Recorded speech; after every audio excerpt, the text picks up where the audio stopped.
Yo, Topher, what's going on? Uh,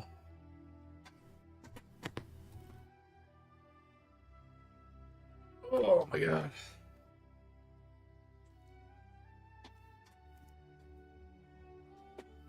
Ashes? I think I might get it. I mean, but I'm gonna wait a couple months. And the only reason why I'm saying I'm gonna wait a couple months is because I want to see if they're scammy or not. Oh, I've seen this name before. Yeah. This one looks kind of cool. Is this the MMO one? Or this one single player? Can't remember. Yeah, it says join a guild, explore, blah blah blah. This reminds me a lot of what's that shit called? Uh, the other one we played together.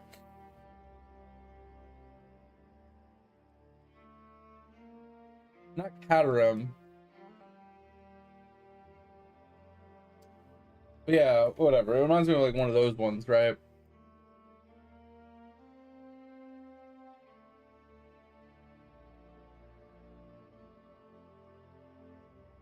I mean, I wouldn't be opposed to something like this. I don't want to spend $10 on it right now, so I'll wait for it to go on sale. But because this looks, I mean, you know me, I like, even if they don't look great, as long as they have good UIs and they play smooth, it's fine. Like, I'm not opposed to the way it looks.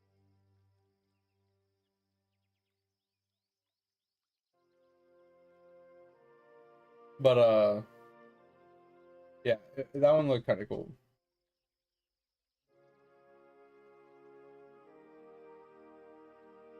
Recommended not.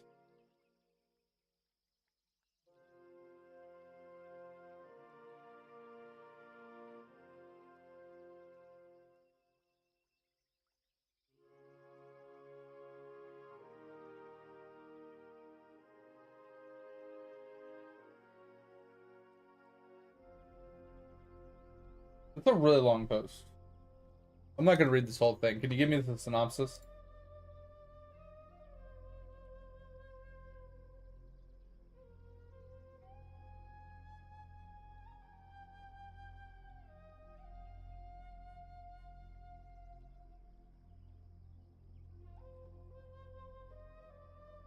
Yeah, like, and like I said, don't get me wrong, like, after like 100 hours or 50 hours or whatever, you know, you kind of get the gist of what's wrong with the game, whatever.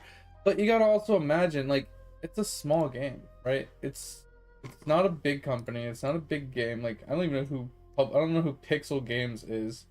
I don't know what else they make, but it it's early, right? When did this release? January? I mean, it's been about a year. So I mean, I mean, have they been doing updates? Have they been changing things? You know what I mean? Like, as long as they've been trying to update it and fix things, like, that's all that matters. Like, it takes games a long time to get into a really good state. And at the same time, some games never fix core problems with their games, right? They're just forever stuck in, like, a problem.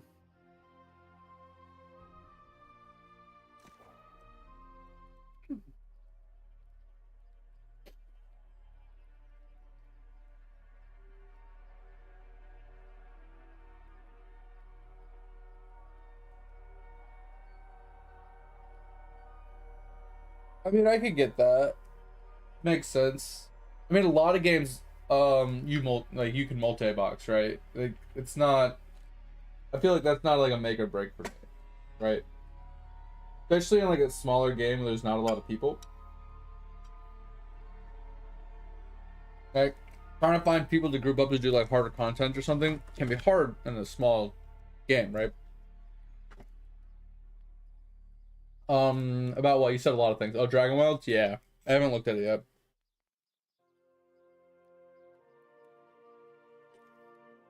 Mounts, oh my fucking god, dude! If I have to hear about mounts one more fucking time,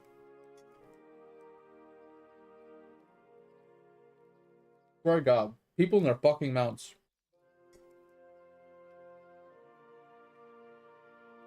You want to mount so goddamn bad? Go buy a damn horse. No, I'm not gonna lie, Tober. I wouldn't put it past him. People are so mount crazed nowadays. It's like all they want is mounts for like cosmetic effect. You know, they want to feel like, oh, I'm riding a bear. Oh, I'm riding a dragon. Right? They don't want it because it makes them move faster. They want it because it looks cool.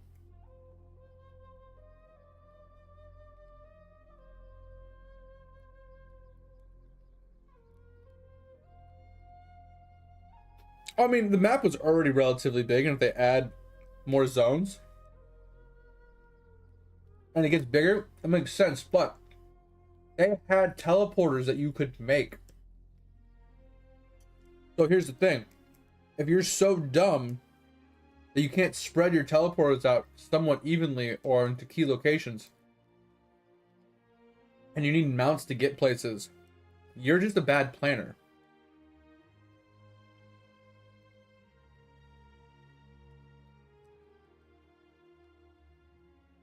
So why do we have to cater to the bad people that need mounts to get around because they can't make teleporters or put them in the right places? Yeah, like, I'm okay with Flight Pass, right?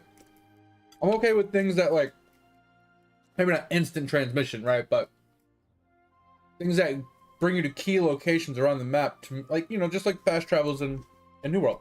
Key locations around the map, there's a bunch of them, right? I'm okay with stuff like that because it allows for you to traverse the map a little bit faster, make the game a little simpler without giving you mounts. I feel like mounts is just a cop-out.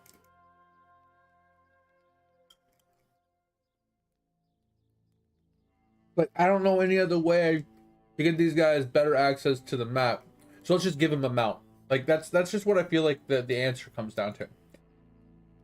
Is they give mounts just to shut people up and saying, oh, it takes too long to get across the map. Okay, here's a mount. Right? Now, I will say, I think the fast travels that you can make, the teleporters in Dragon Wilds, I think it required a specific resource that I think it was like, I don't know if it was finite or if they were just hard to obtain. But I don't think you can just make endless amounts of them, right?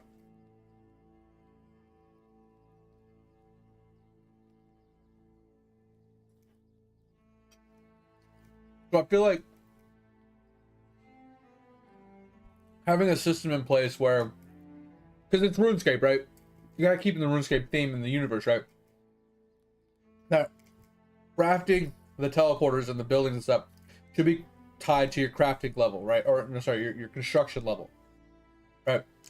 As your construction level levels, I would say maybe every 10 levels, or maybe even more, every 5 levels, you get another maximum teleport unlocked. So when you get to level 100, you can have like 20 teleporters, right? That would be cool, right? And then maybe there's something like a special recipe or a special like item you can get that allows you to craft like something for your house that will give you like an increasement to how many teleporters you have as well. For example, like the ornate jewelry box, right, from RuneScape. If we had something like that where it's like a box or something that gives you even more, gift me something, motherfucker. That gives you even more teleport locations, right? That's cool. Because then it could be like, oh, this place will allow you to teleport to all the vaults in the game, right? And then this item will allow you to teleport to these key locations. Like, they could easily implement stuff like that instead of giving us fucking mounts. I noticed. My phone just went off, and I'm like, what the fuck? I'm assuming you gave me that game we were talking about. Interesting, it's not.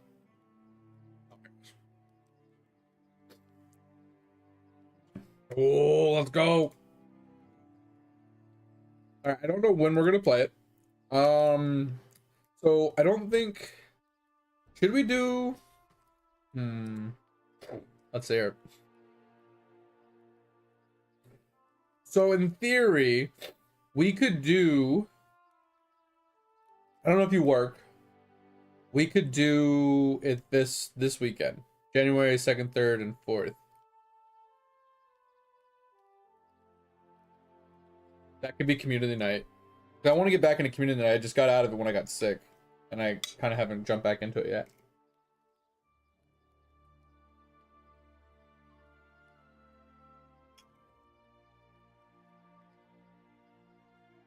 Okay.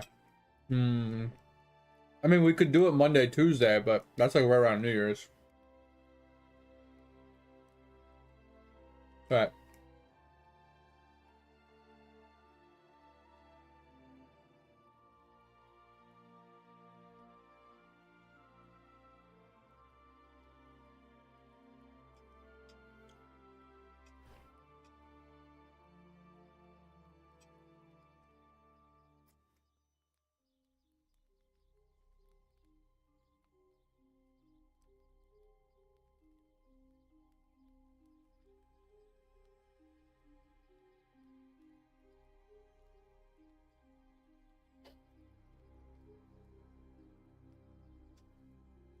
All right, give me just a second, guys. I'm gonna go rinse out my cup.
No. All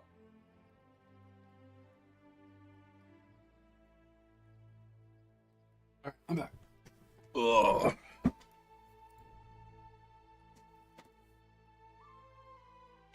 Oh man. All right, guys. I'm finishing up my food, and then we'll jump in to some grinding.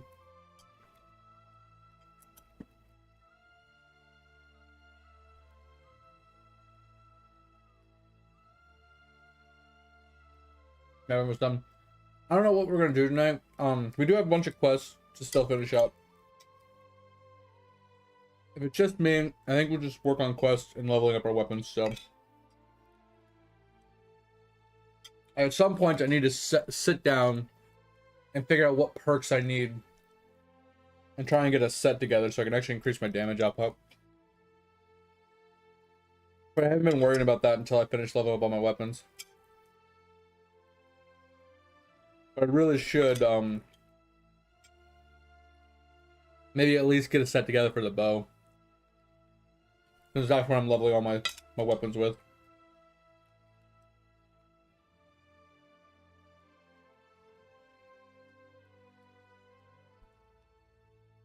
I don't know. Welcome back. Yeah, I wouldn't. So I started drinking tea recently. I just trying to find some healthier alternatives to you know, health supplements and stuff, right? So I started drinking tea, and hit or miss. They're not the most tasty things.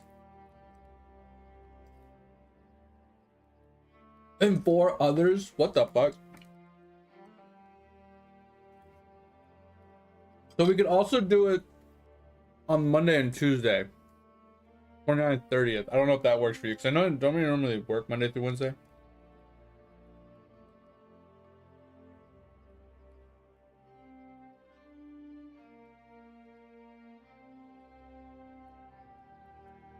So okay, we can do that then. Okay, yeah, we can do it Monday, Tuesday. I'm fine with that. It's like at the end of the month still. All right, I'll have to remember to do that. Post. If you don't see me post it by tomorrow, October, if you could remind me, that'd be helpful. But yeah, so what I do, October, is I have a Keurig, right? So heat up the Keurig, I put my cup down, you know, I put a, I don't know, squeeze a bunch of honey in the bottom, not a bunch, but you know, a little bit. Put it on there, I push the Keurig for 8 ounces of water, super hot piping water, like, right? Let the honey do its thing. And I think the one thing I'm doing wrong is I'm not stirring the honey in. I'm letting it just sit at the bottom. So I'm not getting that full honey mesh, whatever you want to call it. It's not meshing. And I'm just doing simple Lipton black tea, right? Because I'm not doing it for the caffeine, but like if you just look at black tea, right?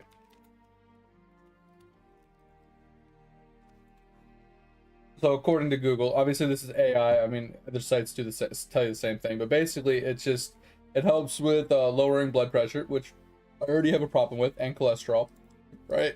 You know, it helps with some gut stuff. It gives you some caffeine, but the antioxidants and stuff is really good for you as well. So I'm like, you know what? Screw it. Let's try and drink some. I used to drink sweet tea all the time. So black, you know, sweetened tea all the time. Now, obviously, the sweetener in it, you know, all the sugar isn't good for you, but the tea itself is good for you. So I used to drink it all the time. Like, it's all I drank. And I got away from it because it was so much sugar. It was so bad for me. But now I'm trying to, obviously, sweeten it in a healthier way. Or find a black tea that's not so bitter, right? Or brew it in a way that doesn't release so much bitterness. And there's only 2 ways I know. There's technically 3. I don't remember what the third one is off the top of my head, but there's hot brew and cold brew.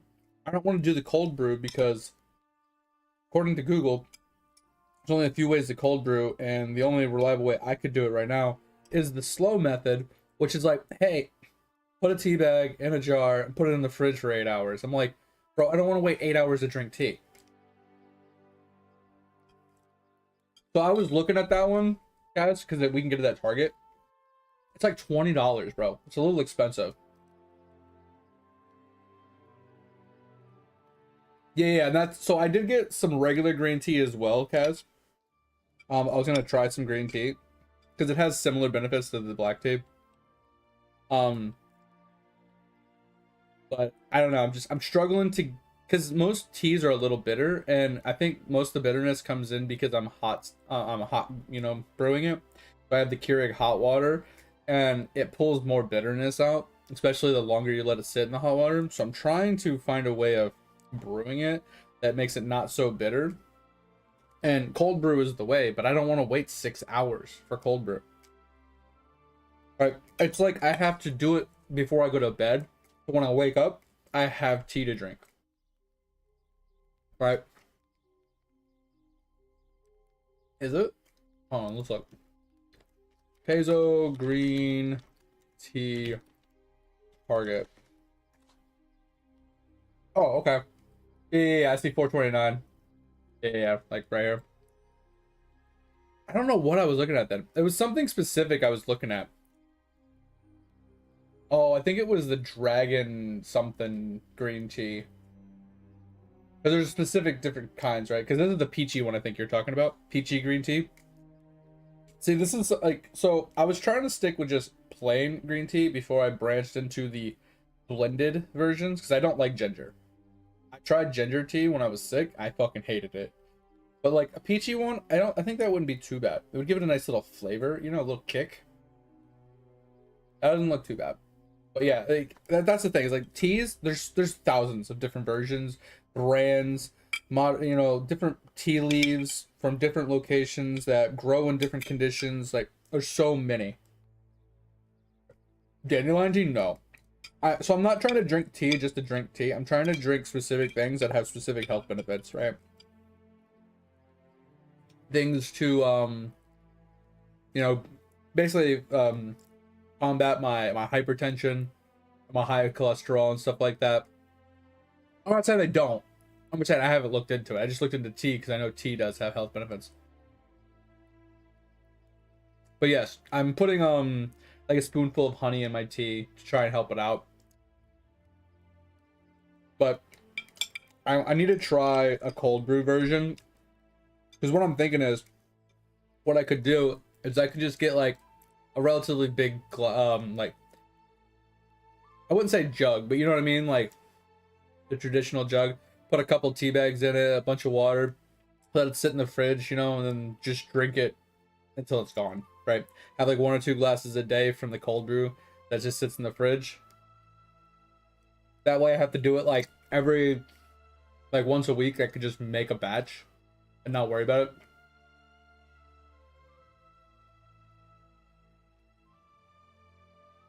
But yeah, like I said, I've been trying to get into that. I wouldn't say I'm getting into a health kick part of my life, but you know, we get into that age where everything starts to hurt, everything starts to break, and it's kind of become a little bit more self-aware that, hey, I need to take care of myself a little bit if I don't want to die tomorrow, right?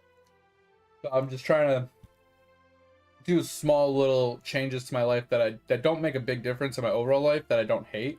You know, like drinking tea. I don't mind drinking tea. If I can make it taste better, obviously it'll be a lot easier of a transition. You know, trying to be a little bit more active, getting more steps in, doing a little bit more like workouts, or being a little bit more less sitting and more active, right? You know, just trying to do things like that. Oh, all right. Also, we have a few things to get done in some of these other games really quick. All right, so let's move this over. Let's claim all our AFK games for mate really quick.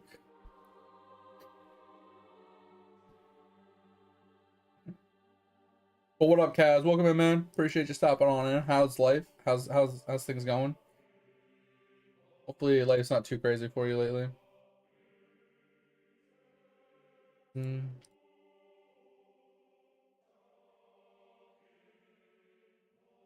Oh, I cannot wait to get the infinite hammer.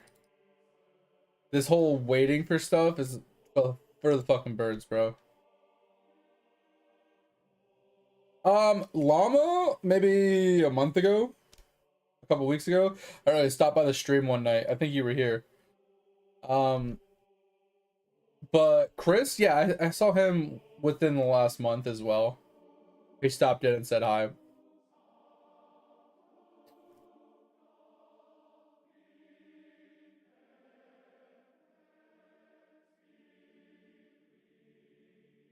We'll do a little learning while we're working.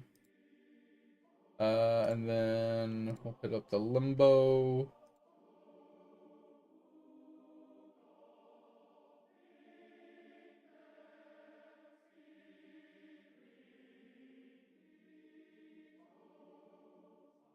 Yeah, I mean, I don't mind like, so the honey isn't there for the health benefits, Kaz. It's there for the sweetener, right? The organic, like healthy version of the sweetener, instead of putting sugar in it, right? I don't want to put granular sugar in it to sweeten it up so it's drinkable and tasty. Because if it's tasty, I'm gonna be more willing to want to drink it often, like a couple glasses a day with health benefits of the tea, but I don't want it to be an unhealthy sweeten, right? That's why I'm using the honey instead. Yeah, Llama's just been busy. I was talking to Llama. He's just been busy. He hasn't had a whole lot of free time, you know, with, you know, the move and everything and other stuff going on in his life. That's why he hasn't been around. And Chris kind of in the same boat. I think he's just had a lot going on with like work and life and stuff like that. He's been playing games as well, so it's just like he's been a little bit busy, I think.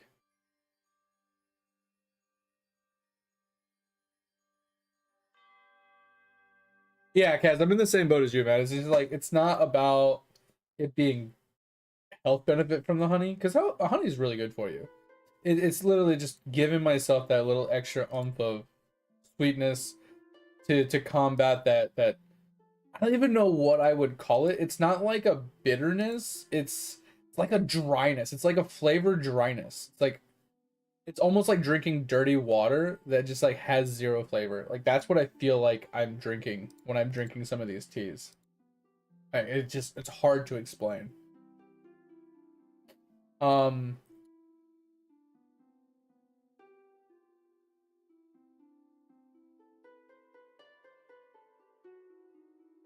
yeah, so Kaz, so here's my idea. So Ashes of Creation, from what some of the bigger streamers that I've watched and that I trust their opinions, say that Ashes is roughly 2 to 3 years from completion. Right. So they need at least 2 or 3 years in the baking before they'll release. So obviously between now and that 2 year mark, there's going to be a lot hopefully getting completed. Um so obviously take it with a grain of salt. The game isn't ready. The game is still baking. There's a lot wrong with it. There's still a lot of stuff that they're fixing, adding, changing, modifying, whatever. So going into it, it's not going to be like a polished product, right? Um So knowing that going into it, eyes open, should make more like be more palatable going into it. But at the same time, like I'm playing this to play it. I'm not playing it to test it, right? I want to play it to have fun. It's one of those things. So do I want to spend $45 on the game now and play it where there's not a lot to do, right? It's not super enjoyable because it's a little jank.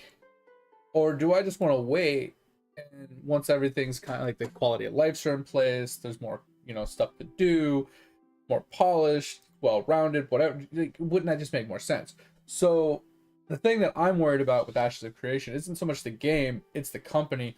I'm worried that they're just a bunch of scammers, right? I'm worried that what they're going to do is they're going to wait a month or two, and then they're just going to be like, all right, sorry guys, have a nice life, right? And they're just going to shut the game down in early access after they've taken everybody's money, because they've already taken money for all these betas and alphas. They've already taken pre-orders. They've already done all this other stuff over the years. And now that they finally released it in early access and they're like nowhere near completion, they might just be like, all right guys, this isn't going the direction we want. This is not going to, blah blah blah. It's not going to happen. We're just going to shut the game down. And they're not going to refund any of the money. Everybody's going to be out all this money. And now, don't get me wrong, they did get their money's worth out of it, right? They paid $150 to play the alphas and betas. That was their choice, and they got enjoyment out of playing the game. As long as they had fun, that's all that matters, right? At the end of the day, you pay money for video games to have fun, and as long as you have fun, you got your money's worth, and there's nothing to complain about.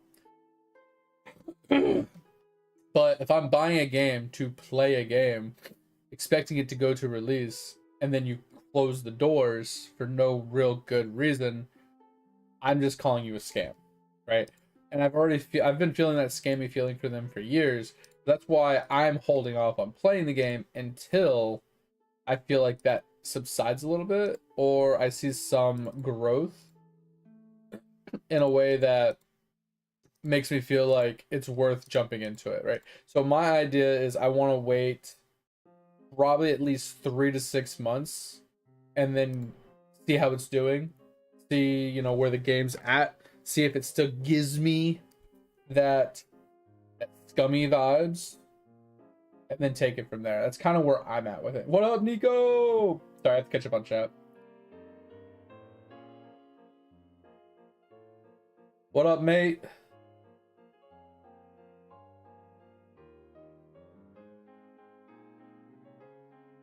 Oh yeah, I don't know anything about the shooting. Tougher, interesting.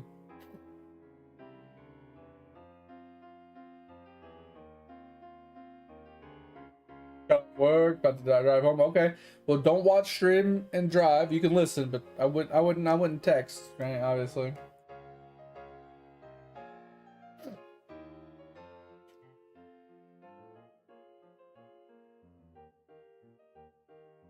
Oh, I'm saying for sure, Kaz. From what I understand, it's at least minimum of 2 years out. There's no way they get it done within.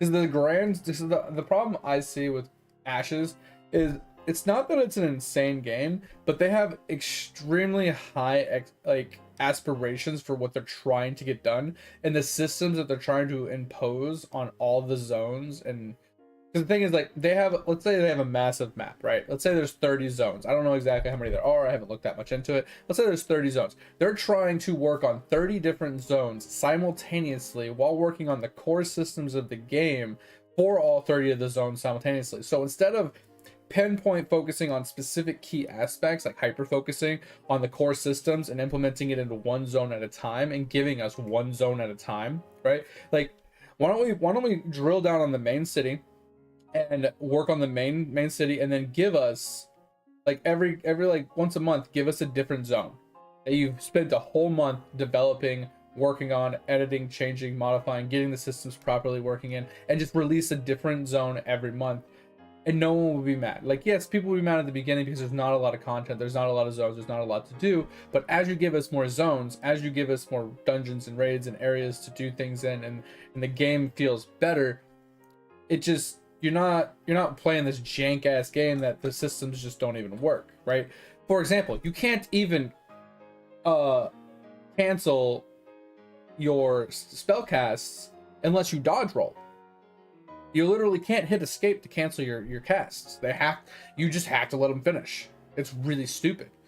You can't, while you're typing, you can't just hit escape sometimes and just cancel the typing.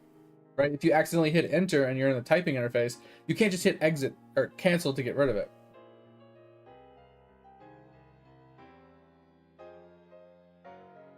What about Spotify? Sorry, I'm trying to just talk. But yeah, I would say it's at least 2 years out, man. It's got a lot. Oh, I completely forgot, guys. Sorry, yeah, New World's in the background. I was trying to claim all my AFK stuff for mate. I was trying to get this back to a an idling spot. Give me a second. So yeah, this is just back to grinding. There we go.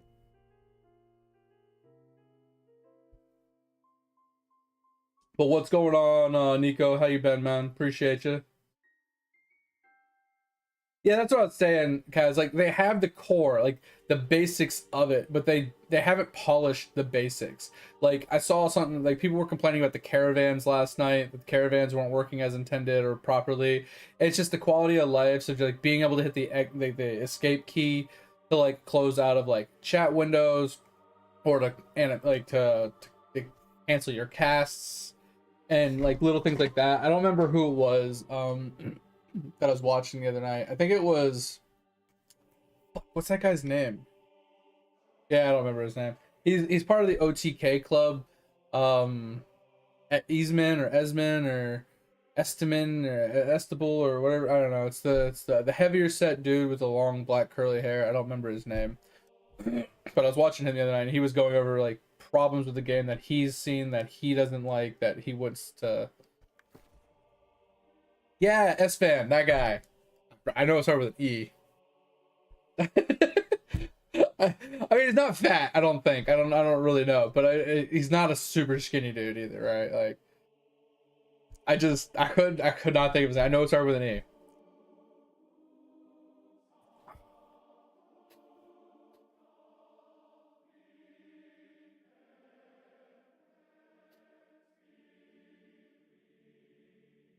So what I think about the $50 price tag, Kaz, is I think $50 is a reasonable price for a game nowadays. With the caveat that it's $50 with the addition of a $15 subscription when the game goes live, like when it's full release. So I think the subscription makes up for the lack in box price. So I think that's why they lowered the box price from $70 to $80, which I'm not opposed to, but knowing it's going to be a subscription-based game kind of is a hard pill to swallow. It's acceptable. I'm okay with it. That's a good business model because it gives you constant flow of money to maintain servers and dev teams and QA and, you know, your departments and the game itself. Game health is spot on when you have monthly subscriptions, right? But yeah, it's just kind of a hard pill to swallow. But knowing it's early access, you buy it now, you don't have to pay again going forward. I'm okay with that because you're investing into it now in the early stages. But at the same time, that's why I'm like, let's wait 3 to 6 months, see the progression they make, see what kind of quality of lives and you know stage progression that they get through in that time period to see, are they going the right direction? Does the game feel a lot better after 6 months?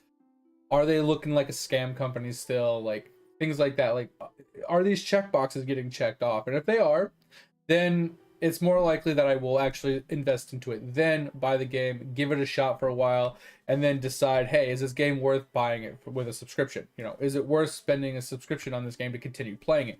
If the answer is yes, I will continue playing the game.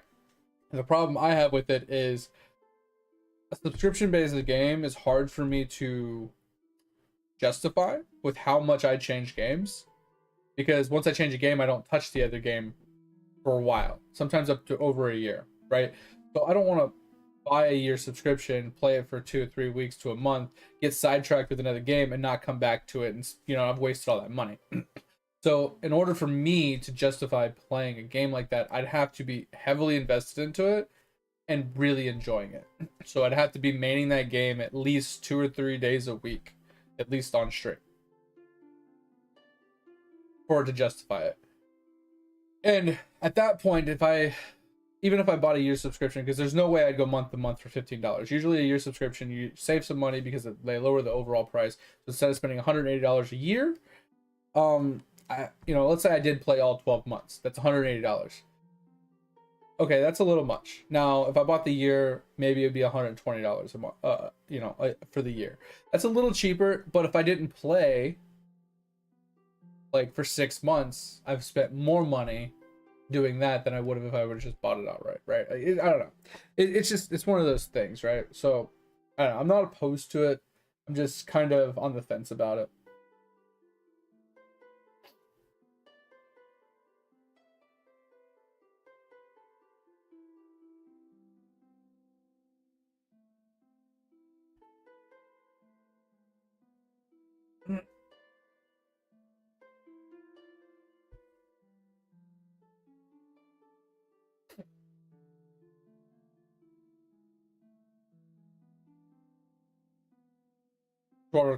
Okay, sweet.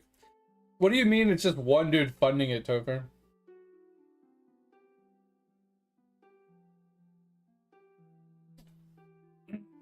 Oh, they definitely have a bard, Kaz. That thing looked pretty cool. I'm in the same boat as you too, Kaz. Like, it's not like we're looking for a lot when it comes to an MMO. We're looking for good group play, right? Good group meshing with party systems, right? We're looking for set dynamic like classes. You know, like there's tanks, there's healers, there's DPS, right? Everybody shouldn't be able to do everything. Now, I don't like being class locked, but I do like being like I like to be able to hot swap. Like in this game, I am set into a DPS role, right? But I can swap at any time. I can swap out my gear, I can swap out my weapons, and I can switch to a tank role if I wanted to.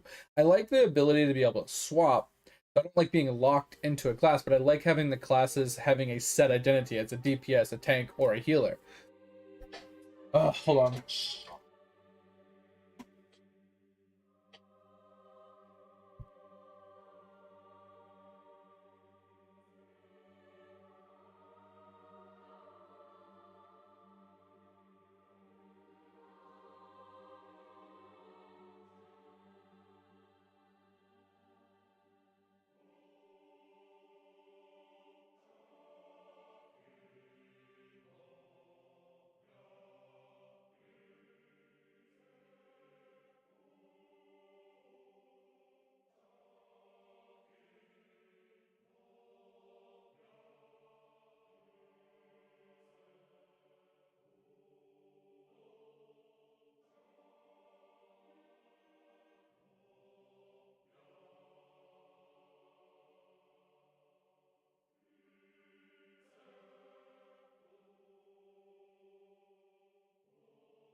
All right, sorry guys. Work called. They had a question. We are back.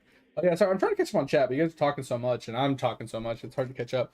But yeah, I agree, Kaz. Like, is it?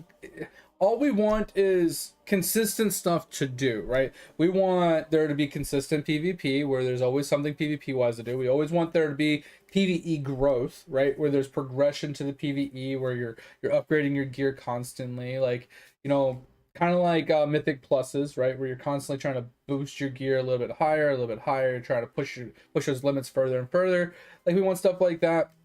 You know, we want great progression for professions where you feel like you're always needed. There's stuff that you can always craft that is always disintegrating, that always needs to be replaced, right? That there's always a demand for your stuff, right? We want that kind of stuff in our game. If you can hit those three key points with the addition of a great class system, like a very diverse class system, that the party system is very fluid with like fluid combat with fluid like group dynamics, you have a winning game no matter what it looks like, right? That's really all that matters. But it's hard to hit every one of those points, right? Return of Reckoning. I don't know, Edge. I've never played it, but yeah, it's my Spotify, Nico. Sorry, I don't pay for I don't pay for it, so it's just I get ads every once in a while, and it's kind of bad, but it's whatever. Oh, was S-Fan really a football player? Interesting. Was he like a lineman or something, or like a tight end? I don't know. He seems kind of like on the bigger end, so I would assume he's like something along those lines. Maybe like even a linebacker or something.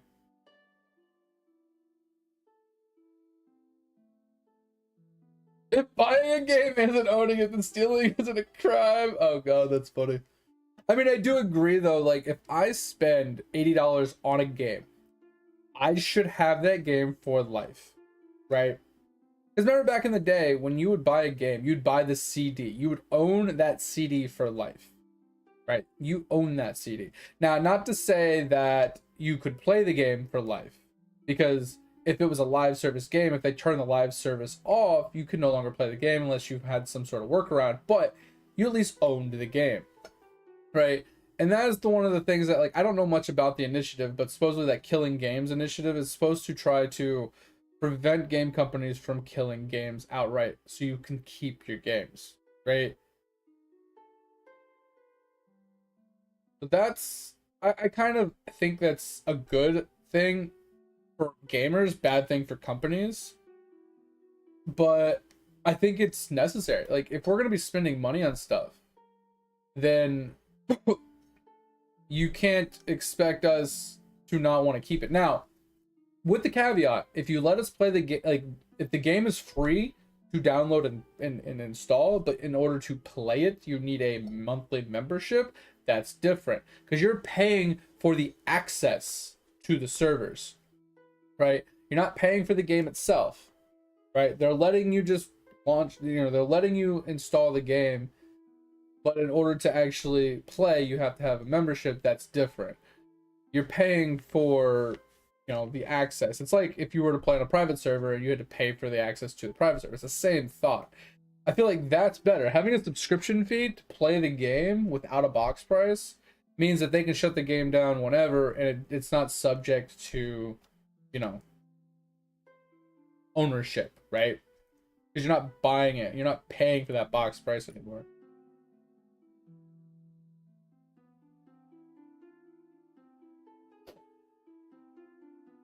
Exactly, Kaz. Like, that's my thing. Is like, I'm okay with a combination of box price sub, box price cash shops, free game sub. I don't care what the combination is, but you can't hit me with a box price, a subscription fee, a cash shop money grab, battle pass, cosmetics, fucking anything else, character customization modifications, character name transfers, server transfers, fucking race transfers. You can't hit me with all these fucking transactions at the same time. You have to pick your battles, or you're just going to absolutely look like a money grab scammy company and people are going to quit.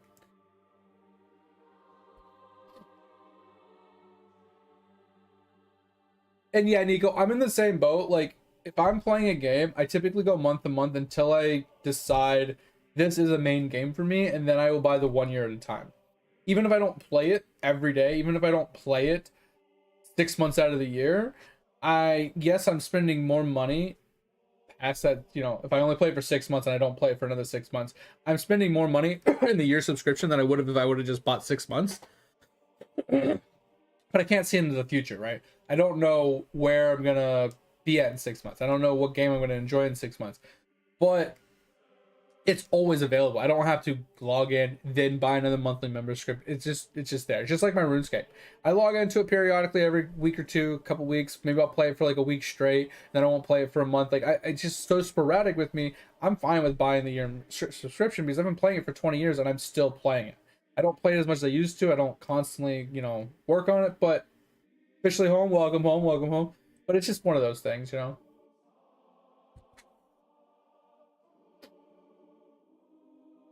Oh, the main guy. There's only one guy like funding the entire project for Ashes. Is it like a big company though, Topher? Like, is it like you know what I mean? Like, because I know that they've had like money fund issues, right? Because if only one guy is like donating, that's why they've been like having people pay for like access to alphas and stuff so they can fund the game more. I feel like it gives it the scammy vibes when they're charging people for access to their betas and stuff. It just pisses me off. I figured you played the Bard, yeah.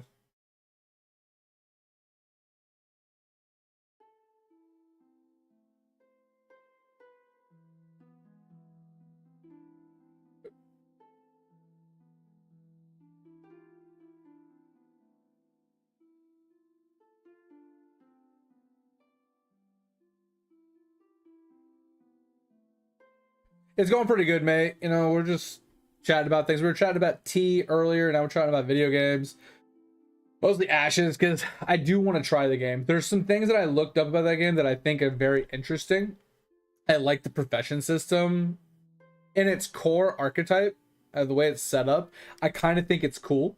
I kind of like it, but I haven't tried it yet to see how it actually is in practice, not just on paper.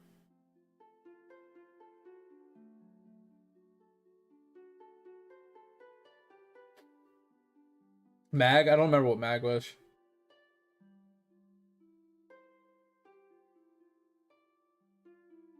Yeah, I feel a lot better, mate. I still on and off get a little hot. Like right now I feel really, really hot. But my throat feels a lot better. I'm not as congested and stuff, so I am feeling a lot better. Shot spiral. It's funny too, Tupper. When I was talking about all those like transactions, it's exactly what I was thinking. I was like, what does WoW charge us for? Because Blizzard is the main company that comes to mind when I think of overly abusing microtransactions and like subscription fees and business model. Like that's why I don't like Blizzard games. Because here's a box price.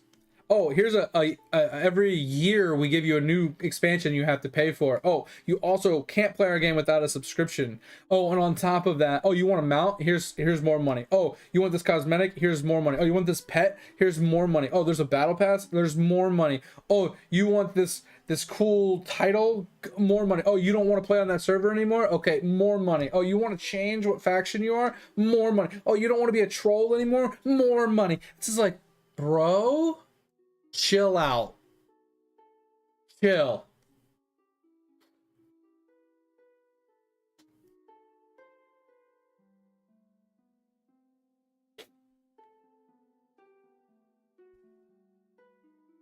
It is. It's all optional. Well, everything past the subscription fee is optional. You have to buy the game, you have to buy the expansions, and you have to have a subscription. Those three are guaranteed you have to have, right? Everything else is optional. Which is fine. But what I'm saying is, if I'm buying a box price, I'm buying your expansions, and I'm paying a monthly subscription, there shouldn't be a battle pass. Right? There shouldn't be some in-game battle pass that you have to buy a premium version of. Now, I'm not saying WoW does this. I was reiterating on what you were talking about, how, business models should have some of these things, but not all of these things. And I was agreeing. I was just saying, yeah, if I'm buying the game and I'm paying your subscription, I shouldn't have to buy a premium battle pass, right? If there's a premium battle pass in your game, that means that you're not charging subscription fees, or you're not charging like a box price for the game, kind of thing, right? Yeah, exactly. Edge. It's like there's 10 things on the list. It's like, okay, these are the 10 ways you can make money in a game. Pick 3. Like that's what it should be. Pick 3. That's it. Don't pick more than 3. You can pick less than 3, but maximum of 3. Like holy fuck. Like sometimes these companies are just like, hey, how much more money can we stick? How much more money can we take? Let's take more. Let's take more. Like, oh, more money. Like, bitch, you want people to play your game? Stop charging so much. Like, you want your game to be successful? Stop charging so much. Jesus Christ. Oh, I got a text message too. Oh, there's a wife.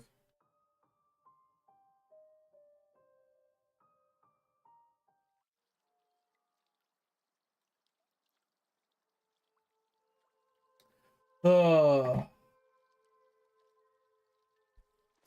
But how are things, Edge, man? How's gaming? How's your day been? Sorry, I got on a bit late today, so.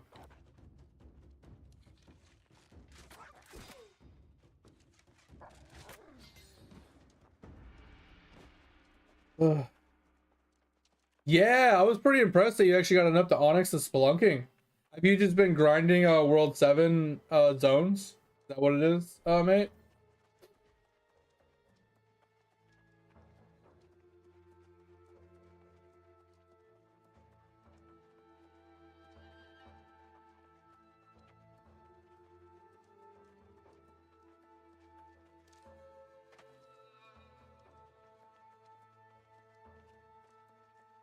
Was the new COD made using AI, really?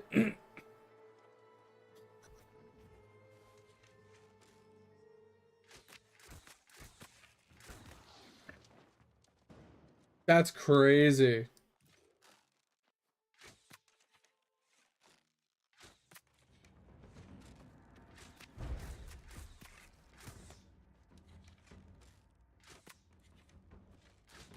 Whew, that was close.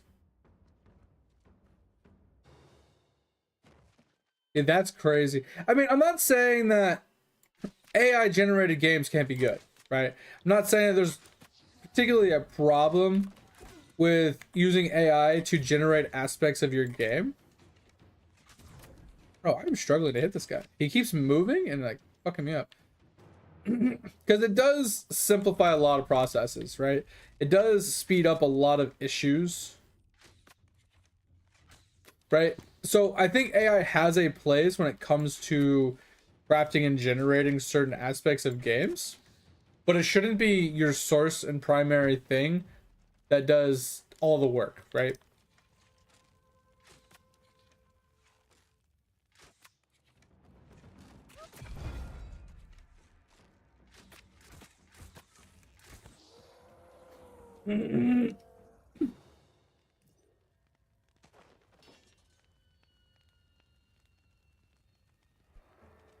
You're tired? Yeah, it sounds good, Edge. Like I said, I'm not asking if you want to play or anything. I was just kind of curious how life is, you know.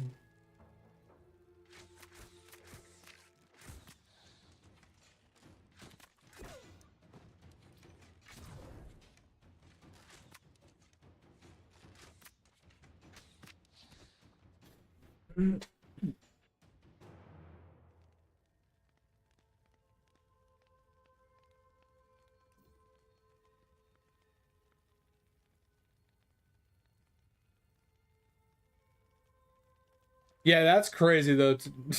1 in 200 million chance. You need massive drop rate to make that work.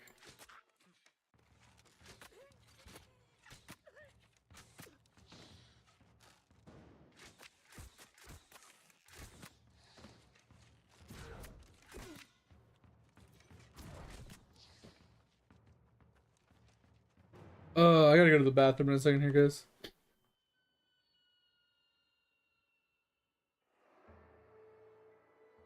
Guys, Dan, you need massive drop rate to get that shit done. That's crazy. But you know, one of these days I'll work on it. All right, guys, I'm gonna go over here. All right, I need to go to the bathroom really quick, and then we'll jump back into this. Give me a second. I'll be right back.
Hey guys, I'm gonna go let the puppy out really quick. Make sure he goes potty really fast, and then we'll. Sorry, it'll take me a few more minutes. So give me just one more minute.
Puppy has gone potty. We're back. All right. Ugh. Oh man. Yeah, and that's the thing. Like, I gave up on Call of Duty a long time ago, Topher, because I played Modern Warfare 2, Modern Warfare 3, Black Ops. What the fuck came after Black Ops? Black Ops 2, Black Ops 3. I think I had Black Ops. Yeah, I think I stopped after Black Ops 3 or the one right after Black Ops 3, whatever that one was. And the reason I gave up is because it was just like the same game every year. It was just like, oh, it's like nothing different. It's just I had to buy another box game every year to get new maps, new weapons, start all over every single time. And then on top of that, they were like, oh, hey, we're gonna start making you pay for map packs as well, so we can get more money from you. Oh, let's add in mystery boxes that give you new weapons that you can only obtain if you buy, the mystery packs. And like that's where it lost me. Right now. Because they wanted you to buy all this extra stuff on top of it. Yo, mate, thanks for hydrate. So I gave up on COD years ago because of that. Now I did like the idea of the battle pass they added. That was kind of cool. Didn't I fight this guy last time? Why do I have to fight him again? What if it's a different boss?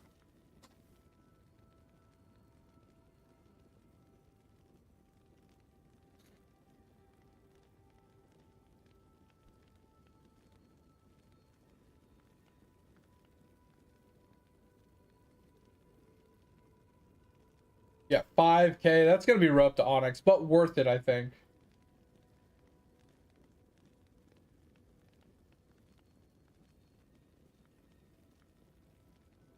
Wait, what do you mean, like silver, gold, and bronze medallions? Are you talking about the chests, mate?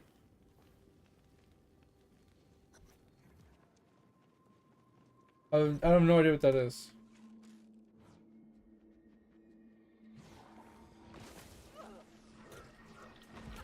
Okay, I was not paying too much attention.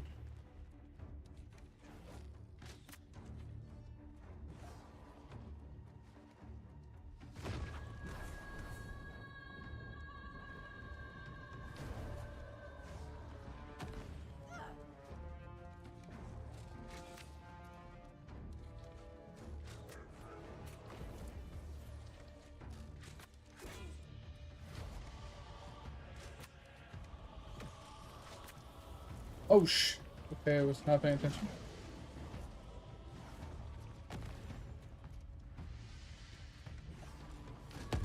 What? I didn't know where he went. Okay. Okay. Yeah, so different fight mechanics. I was not expecting new fight mechanics.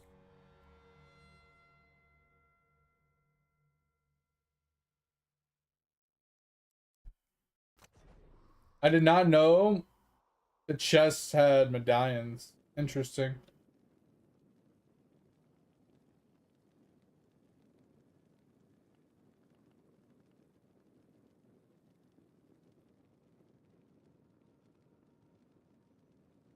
Oh, it's over. So you're saying, like, if you have five minutes before your reset, you go and do the Coliseum really quick, and then you don't break the chest until after your reset?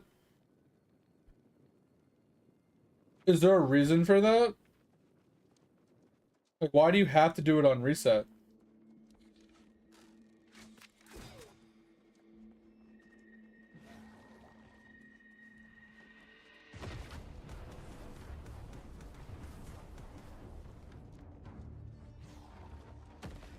I did that early.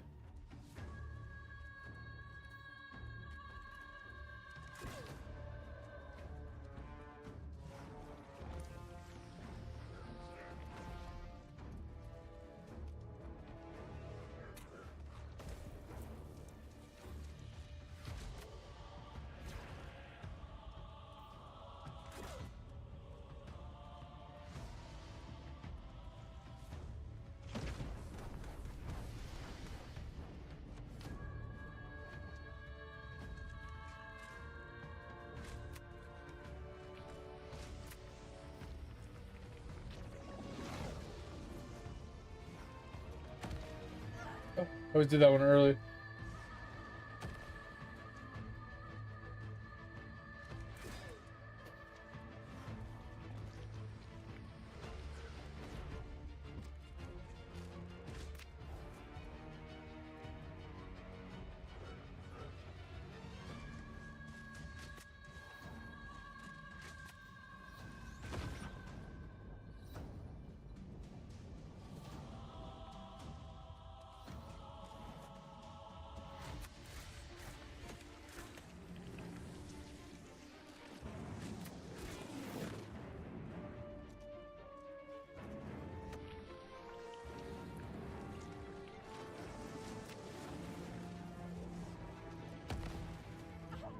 Ugh.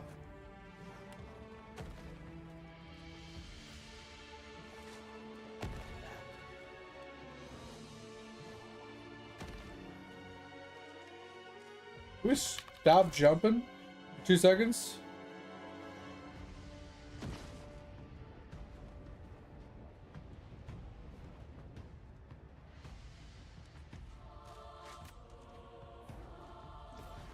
Oh, just trying to run past him.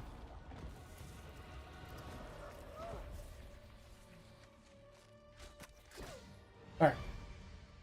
A lot more running than I would really like to do in a dungeon like this, but it's fine.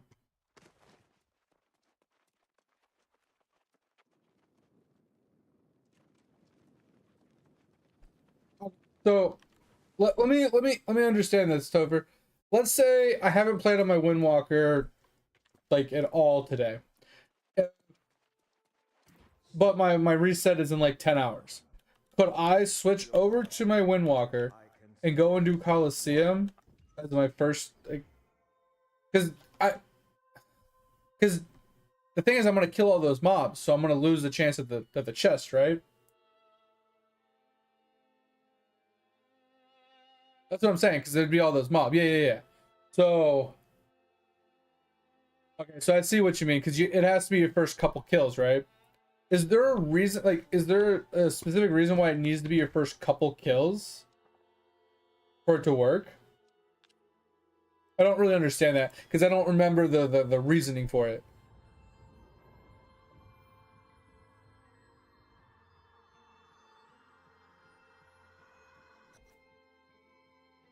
Okay, yeah, I didn't read what made sense, sorry. Oh, it gives 200. Okay, that's why. Got you. So that's why you do it on the very beginning, because it gives you that huge chance for the medallion. Got you. Okay, that makes sense now. Okay, now I understand.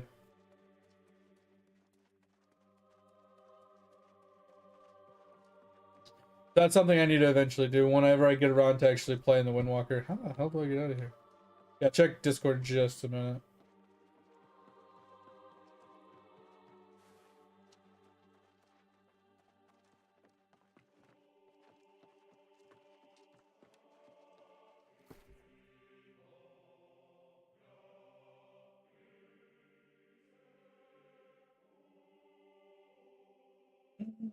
What's the price need to be able to Adamant? Is it 100 mil? Okay, I thought it was a bill for some reason. Okay, yeah, some of those are gonna be rough. Okay, so someone made a comment about one of them. Oop, someone do. This one. So someone made a comment about this one, that the best way to farm this one is to literally go into whatever map it, I think it was the first map or whatever. And you basically just break everything you can in the first like couple floors, and the first time you hit a rope, you leave. And you rinse and repeat that on all 10 of your characters. Like, you don't go very deep, you just do it in the very first like 5 or 10 floors, and then you just leave. And you just rinse and repeat that over and over and over again. Supposedly that's how you're supposed to farm this one up to 100 mil. Don't know how true that is.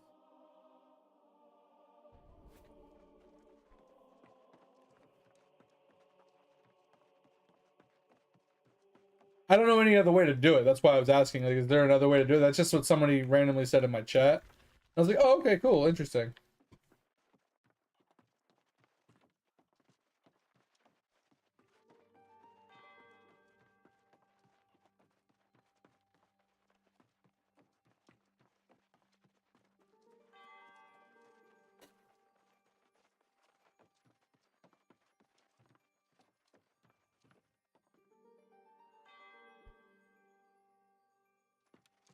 So what you're saying, mate, is I need to toggle off like everything, like all that junk, at least for the purposes of getting the medallion from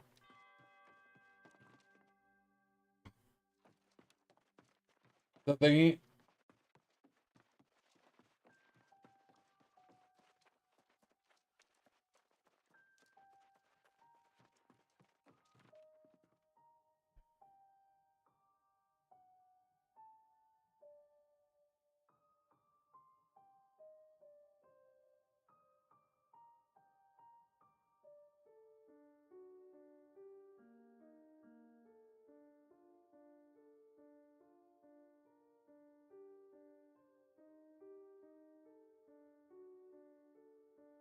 Yeah, isn't there a specific thing that allows you to actually get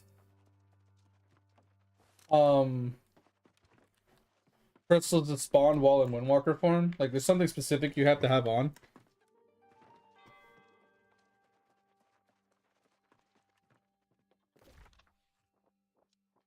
I don't really know what it is, but I thought there was some specific.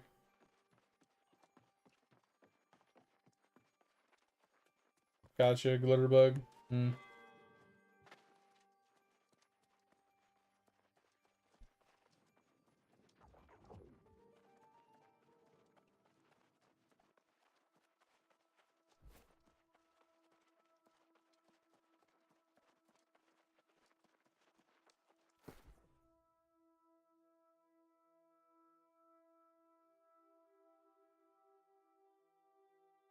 Well, that's actually a lot better than I thought it was gonna be. I mean, it is a 30% multiplier.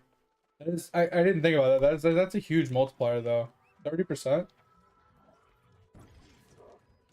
Pretty insane.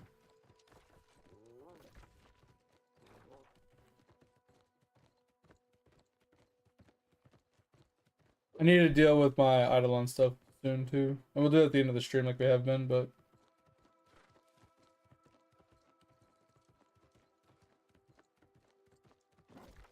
wait, what are you gonna do, Topher? I need to do Windwalker at some point. Oh my god. Topher, if you do that, can I do it with you? I don't feel like pulling up the YouTube and watching it, but I'll definitely follow you around.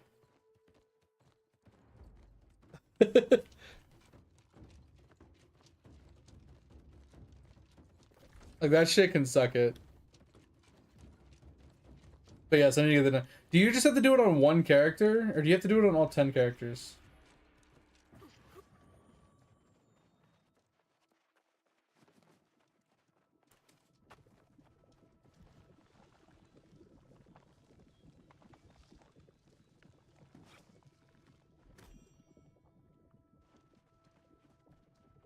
Yeah, do it on the weekly reset. Yeah. Because the more giants you kill, like the harder they are to spawn. I didn't know you can spawn giants in Windwalker form. Is that an unlock somewhere, or is that just generic for having the prayer on?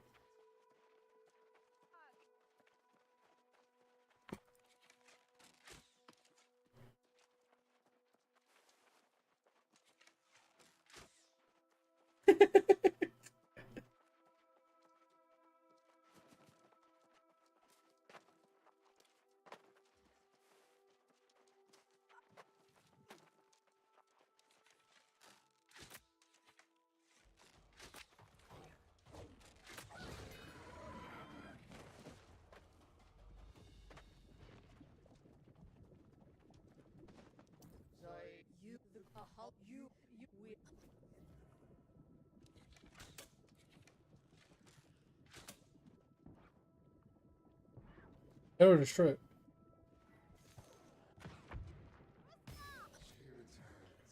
I'll take it.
Is it account wide? Yeah, I wasn't sure. That's what I was asking.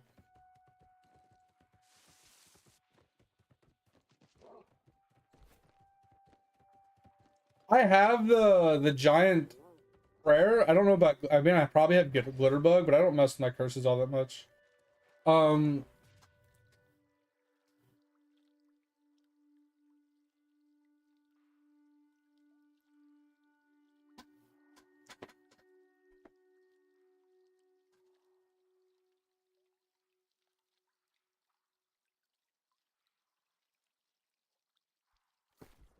Yeah, I don't really pay attention to my prayers. That's why.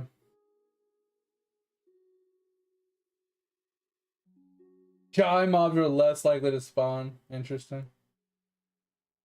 Okay. I might have glitter bug. I don't know. I have to look. That's good, Nico. I appreciate it.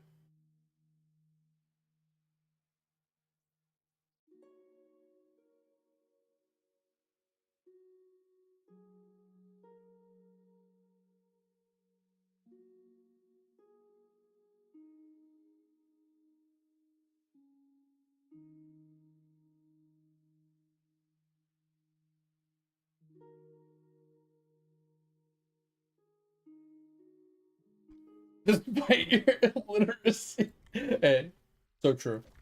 So true.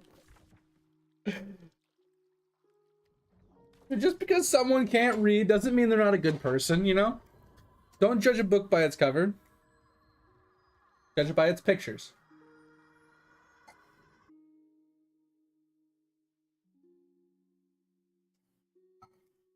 Yeah, let's not talk about fucking mounts. I'm not talking about like actually fucking mounts. I'm talking about mounts in general.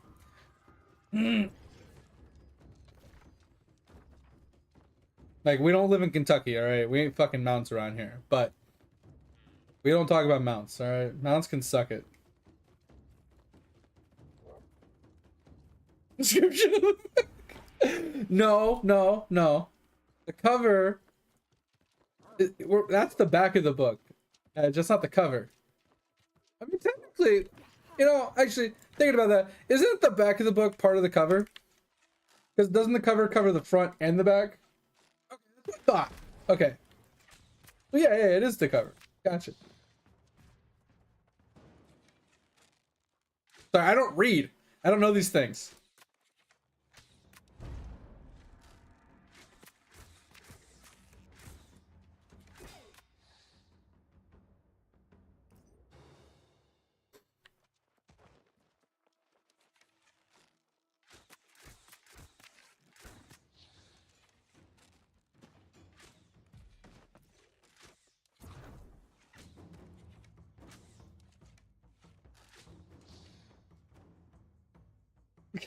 Yeah, that's what when I made the comment, I was like, it's not the cover of the book, and I'm like, wait, I'm thinking front of the book, right? I wasn't thinking like, because like you said, when I think cover, I think what is covering the book, right? What the fuck is this dude doing? Fucking sitting there.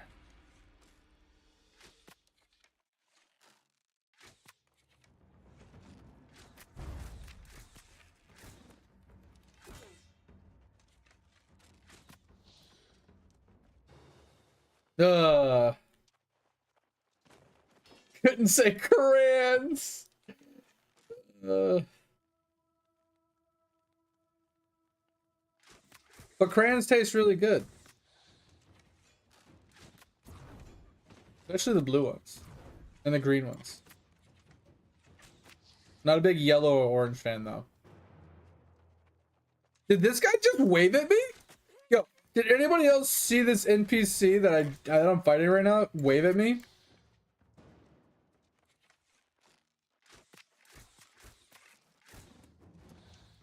Did you guys see him wave at me? What the fuck? I've never seen like a combat based NPC wave at me before. That was very unexpected. What the fuck? That was crazy. I only get one? But why? I should be able to have more than one. You know, when you go to the store and you buy that the Crayola box, it gives you an assorted variety. Why can't I have more than one? You know, it's like getting a sampler platter at Applebee's, you know? You get a little bit of everything. I feel like I should be entitled to that.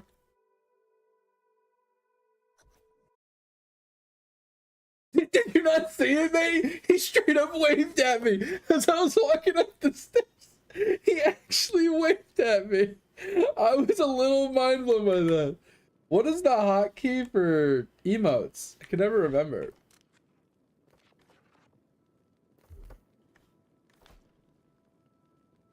The hotkey for him.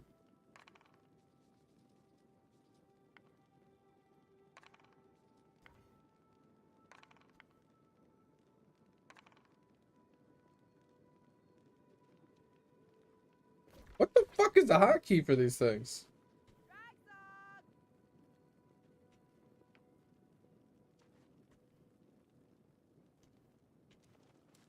I have no idea what the hotkey is.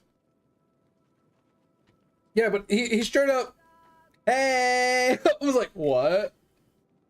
Did he just wave? The fuck? That was crazy.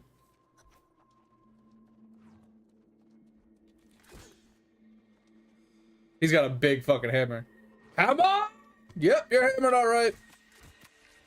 Name that movie. Oh. Oh, I'm dead. Oh my god, he's just fucking wailing on my ass. Oh.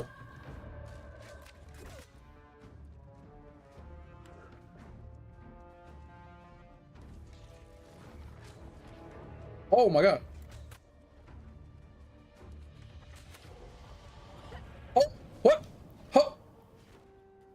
Okay. Okay. Try that again. Is it P? Oh, it is. Yeah, I was just looking for this because I was just gonna do wave, but wave is already bound to a key. But yeah, bro, this guy straight up waved at me. He literally was like, "Hey," like the NPC, dude. Like I can imagine like a city NPC doing that, but a combat dude that I'm supposed to be fighting. I was not expecting that. I thought he was gonna walk, but I guess not.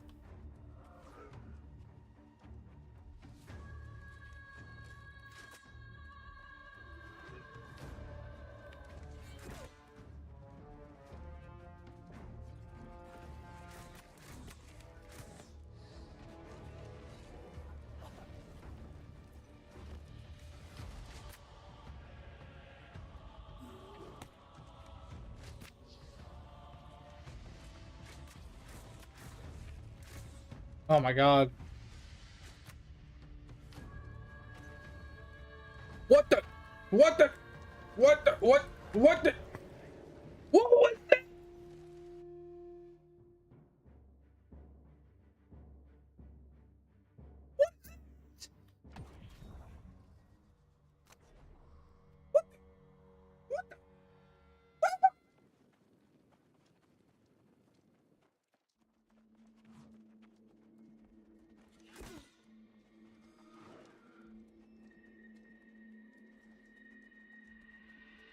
That was bullshit, bro.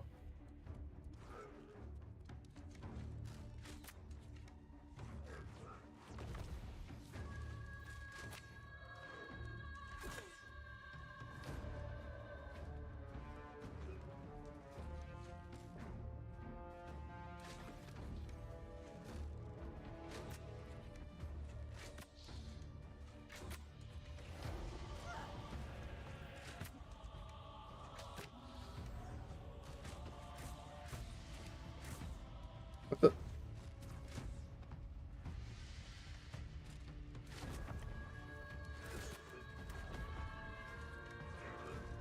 What the fuck is going on, bro?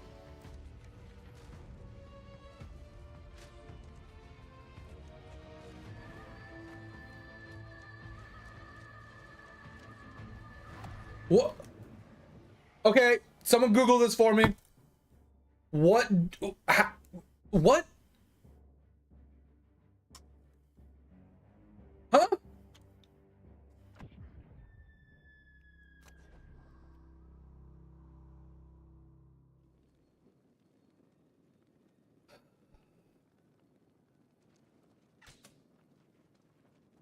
So fucking confused.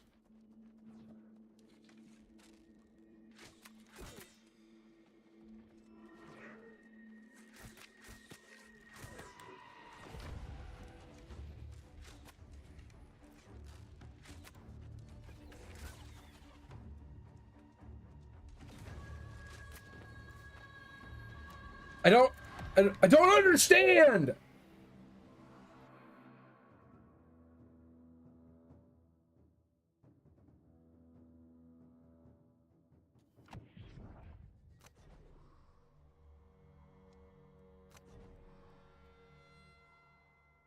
Bro, I don't have a choice, Edge. He sucks me in.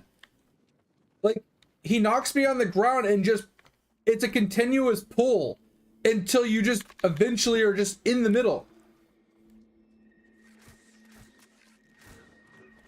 Somehow I just shot 3 of those through his body.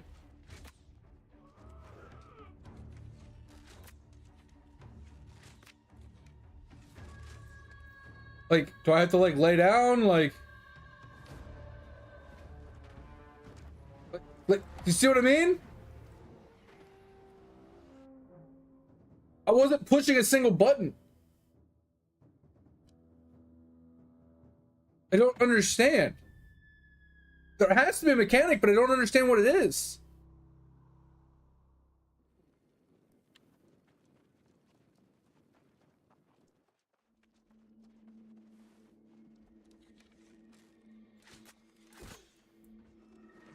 Or the only thing I see is like,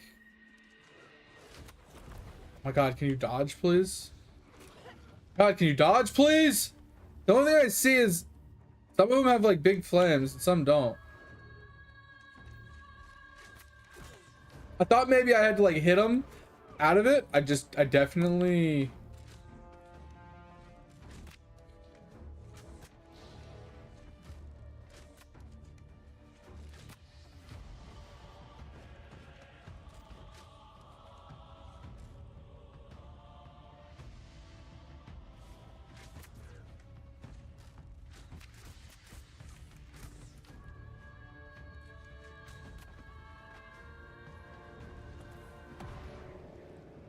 Bro.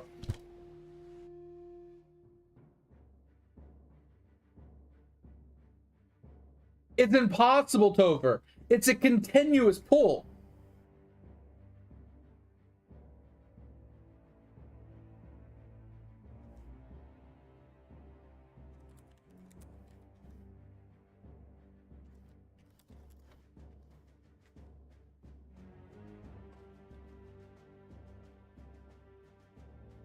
If you want to play all the...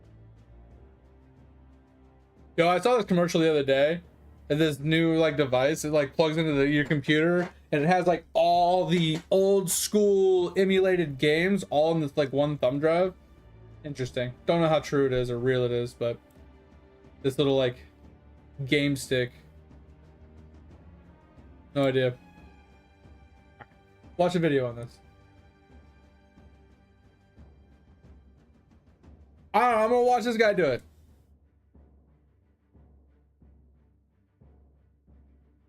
Okay, looks just like me playing.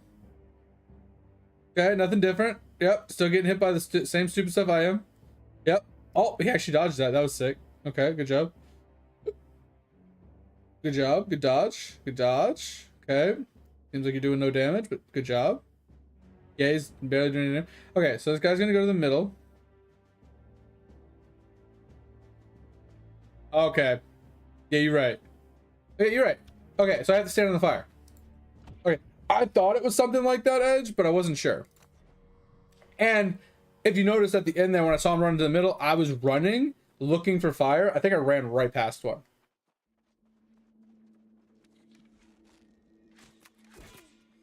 So it's not so much about dodging the fire as it is about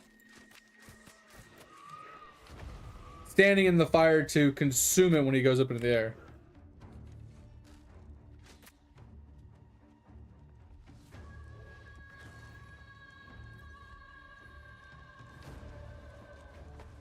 Yeah, because it roots you in place and prevents you from getting sucked in.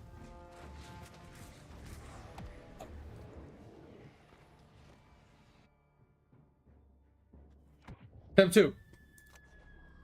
Can I not attack while I'm rooted like that? Or does it like break my root?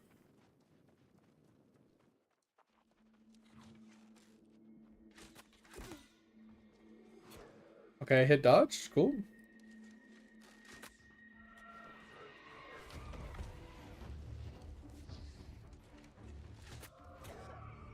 Bro, this game is so fucking delayed. It's so annoying.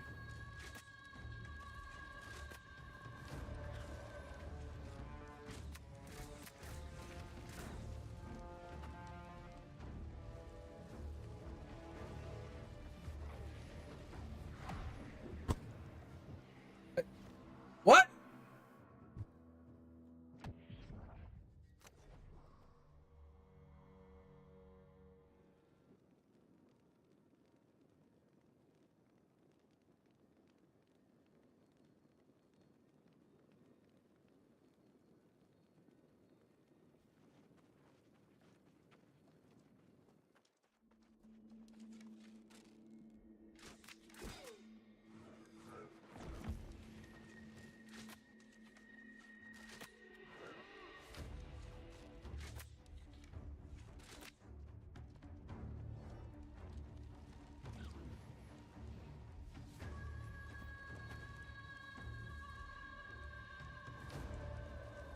Okay, I have to actually counter it while walking backwards.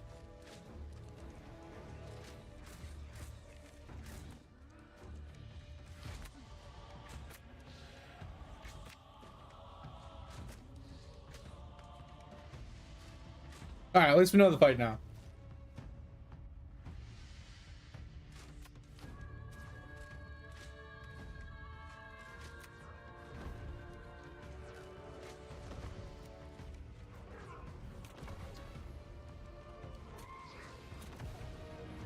I'm gonna lose my fucking mind. I finally figured out how to do the one mechanic, and then he just charges like 7,000 times in a row. All right. I think we got the fight now.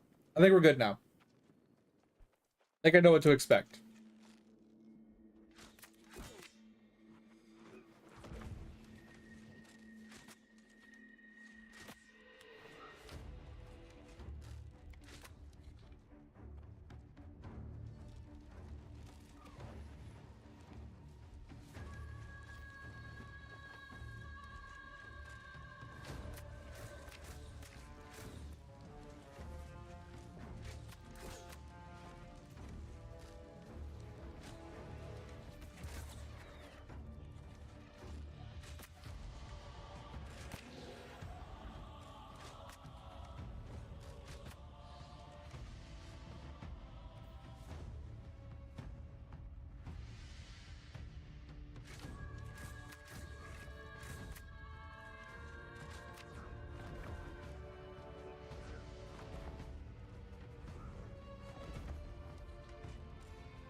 Okay, we're good.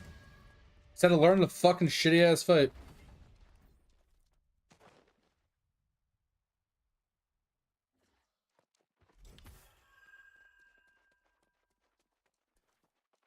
Ugh. Yeah, sometimes it's not very apparent what you need to do. Now, I was agreeing with you, Edge. When I saw the fire on the ground, I thought maybe there could be something to do with it because, you know, he would suck all those other fireballs into him, right? Slowly in some of those phases, and then other times, like, you know, why else would there be fire on the ground like that? And then there to be like a big pull. Like there has to be a reasoning behind it. And I just couldn't figure it out at first. And then a few times that I was like, oh, maybe I know what to do.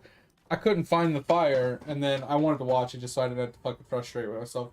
Because if I would have ran into the fire and just for testing purposes, after dying 3 times trying to find fire, oh, and then died again to it, I would have been pissed. Like, I already died twice in it because I didn't realize I could still walk while I had the root system on me.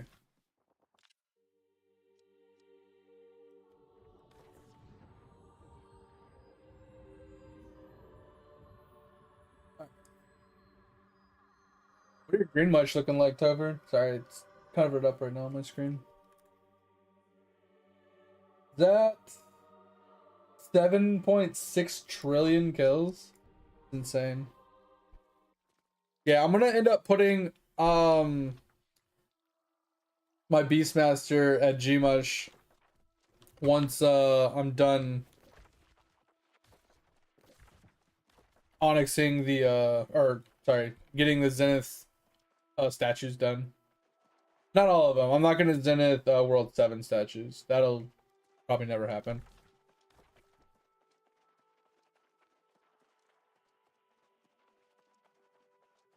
Okay, once I push the portals on World 7, I'll probably go back to Gmush farming. I might do it on both my archers, honestly.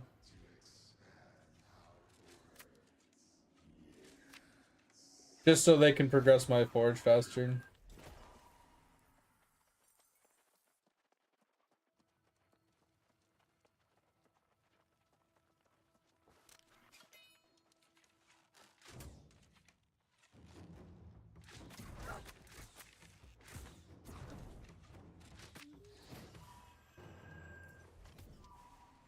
I don't know yet, I haven't really decided, so.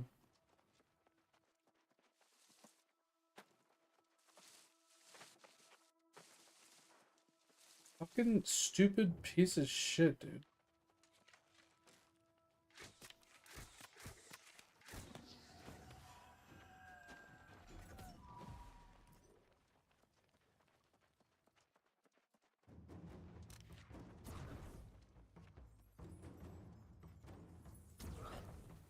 Don't know where this dude is that's attacking me. That's always fun. I think he's in that tent.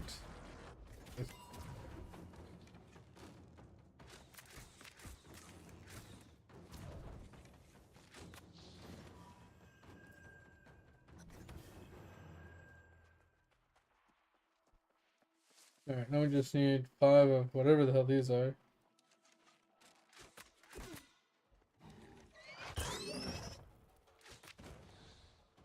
Very confused on what he just did, but okay. Okay, so we just gotta guess some stuff? Okay, this doesn't sound too hard. Alright.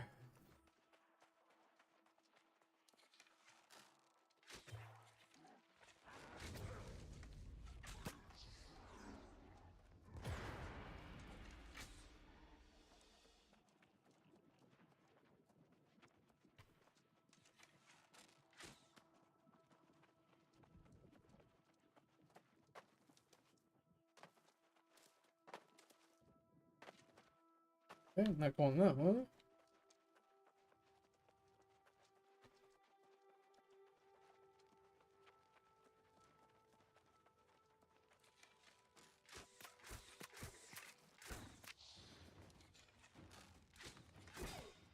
How does a tent block an arrow? I want my tent to be made out of whatever the fuck this is made out of.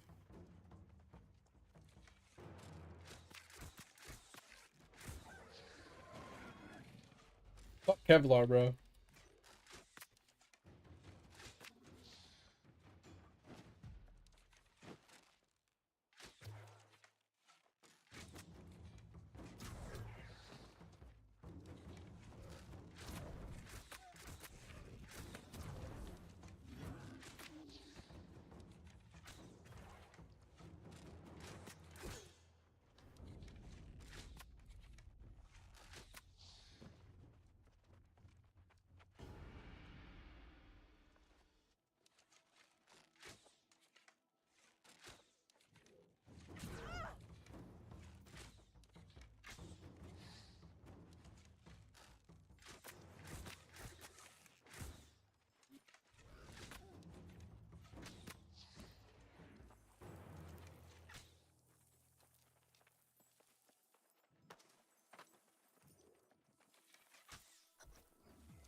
Oh, okay.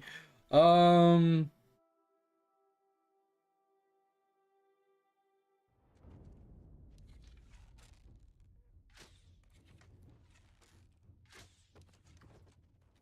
Nope. No, thank you.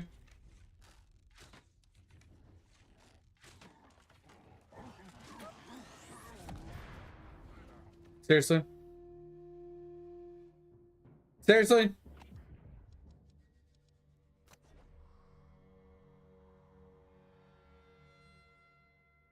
The fuck did that guy come from? Fucking bullshit.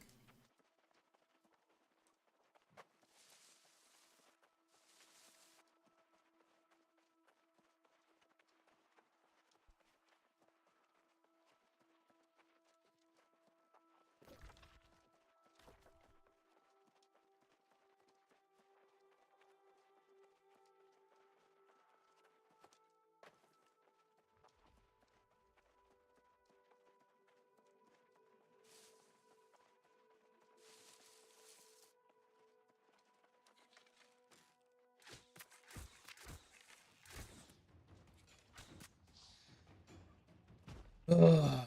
Alright. Try this again. Where are these guys coming from?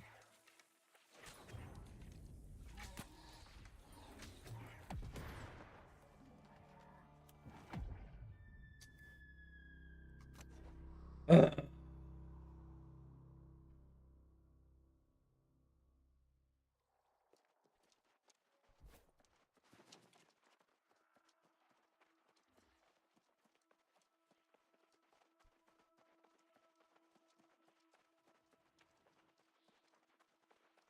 This shouldn't be that hard. Like, seriously.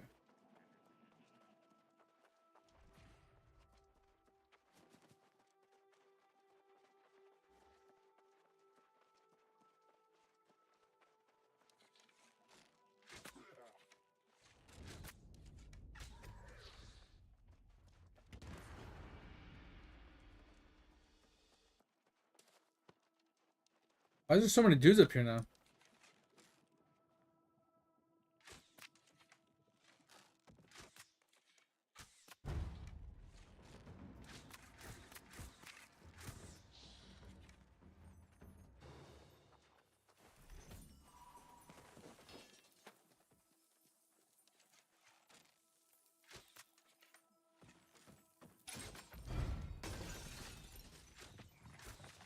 Oh, that's what it is.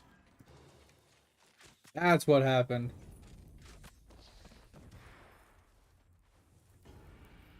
Something triggered the cage to fall.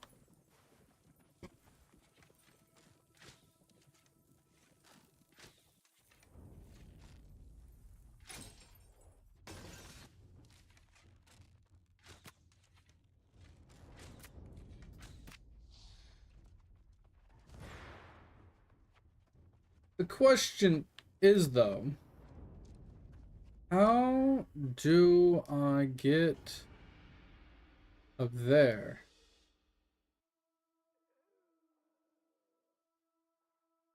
Just follow the trail of corruption.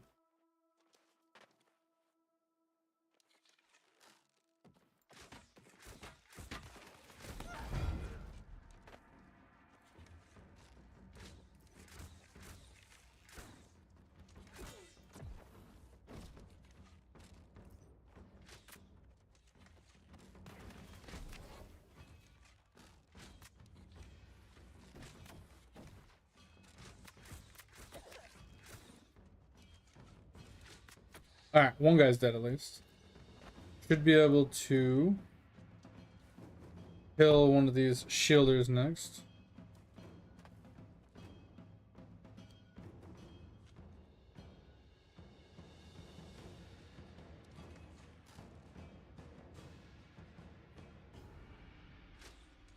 What? What?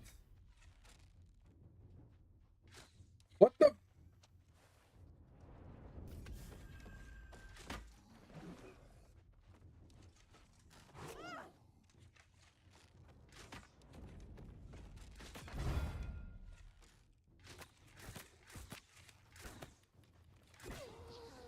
I don't understand. Why am I just shooting through this dude?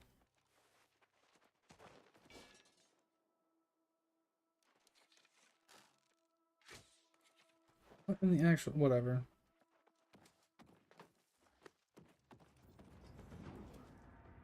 Well, that didn't work.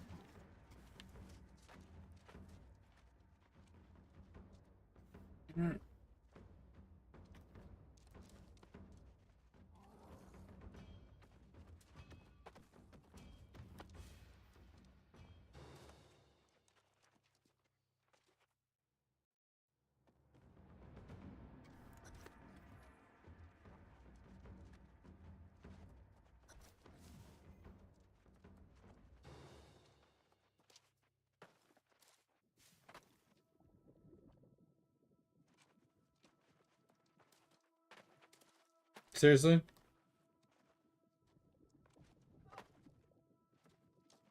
Science? Oh.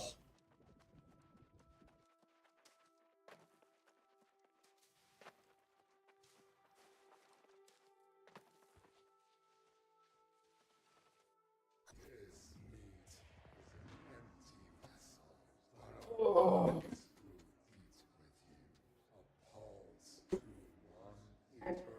Holy shit, man. Alright. Bro, we gotta fight him again? Come on. This has to be one of the most annoying quests since they released the game. Or since they revamped the questing system.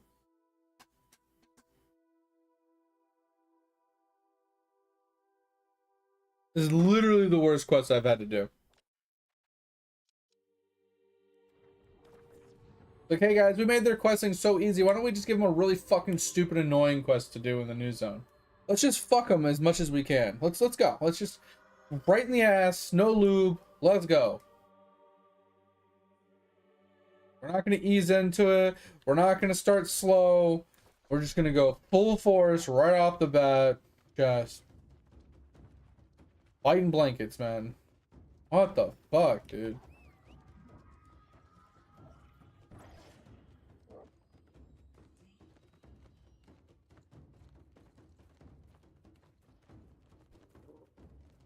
So fucking dumb.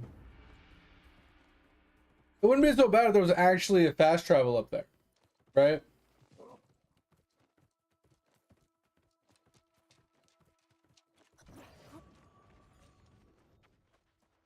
Yo, did we get lucky and someone's actually already running through here?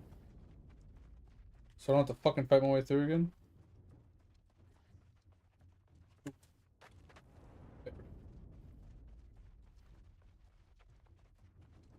Ooh, piece of candy. Ooh, piece of candy. Ooh, piece of candy. Hell yeah. Alright. I think this is the last one. This is the third or the fourth fire. I think this is the last fire. Hopefully we don't do any more fucking trials here and come back. This is fucking dumb. Alright. What fucking mechanic is this boss gonna have? Because I've seen in the raids where there's some mechanics in the raid where you have to like lay down to prevent like a suck or a pull mechanic. And that's why I laid down in the last one, thinking maybe there's a pull mechanic, like maybe I had to lay down to prevent it. This guy has an axe, and I'm already not liking this.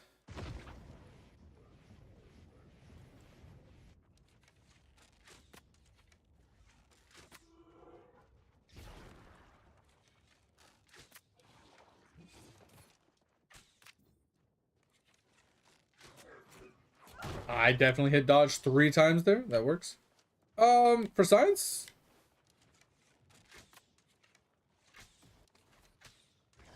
Why can't I hit this guy?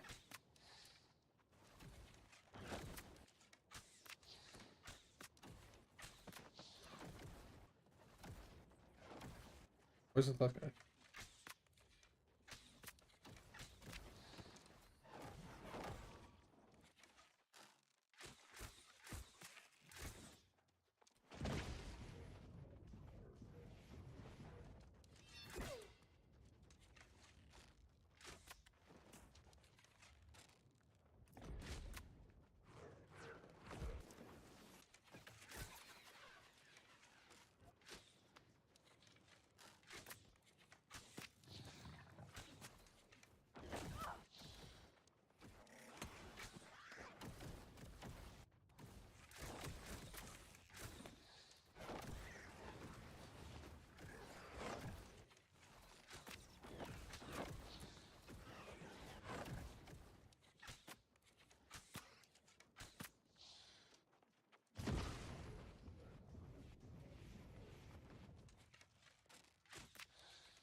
Bruh.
Jesus.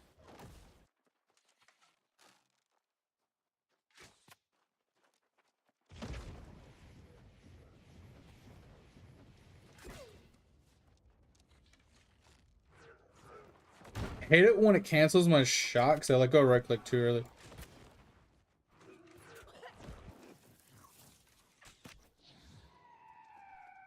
Much easier to fight that guy. It's just so stupid. All the dodging I have to do.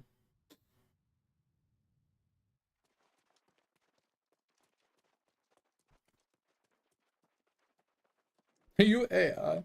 Bro, why is everybody hating on AI so much?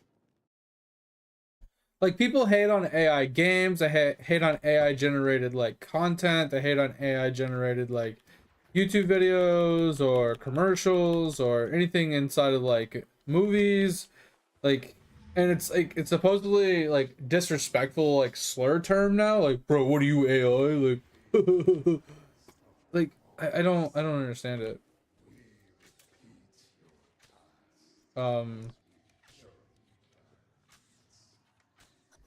guess an arrow kills fire?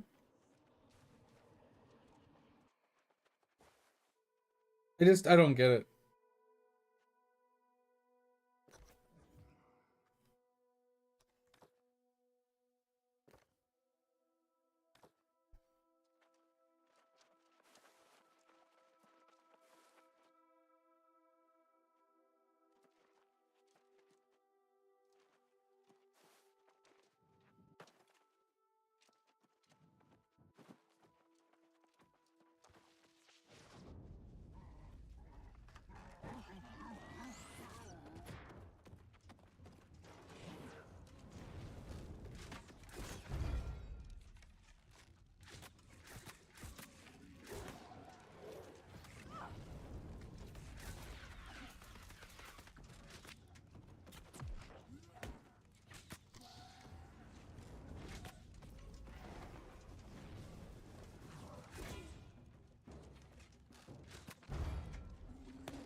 Jesus Christ. Okay.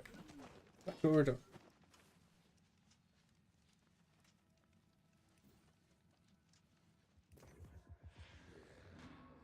Open the gates.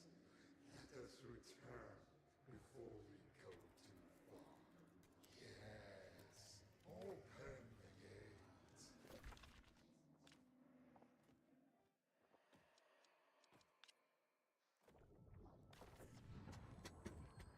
Oh, I'm making progress though. I'm finally done with that. Moving on to the next section.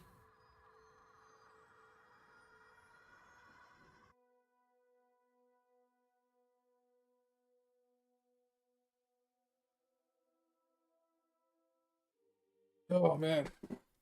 Oh, did I tell you guys we're fostering a puppy temporarily for the holidays?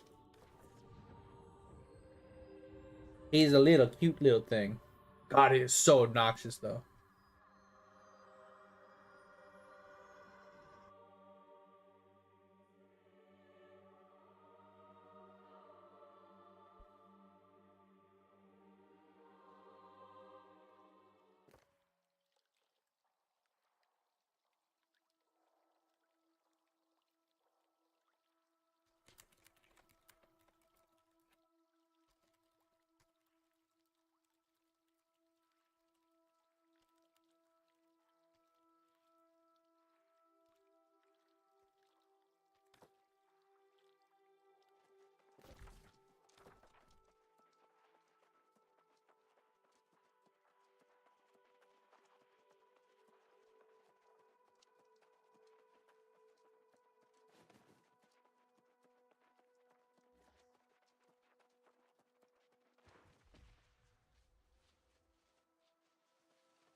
What ritual is it talking about?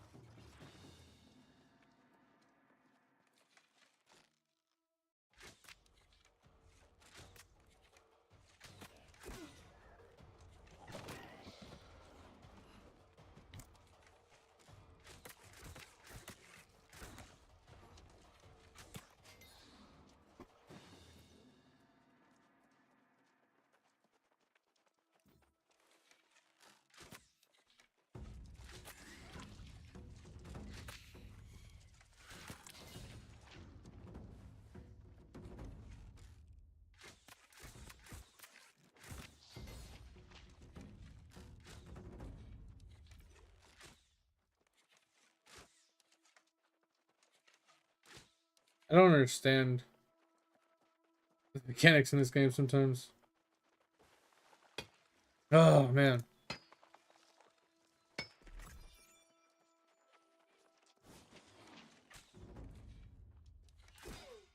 Why can't I shoot these things sometimes? Like, what is going on?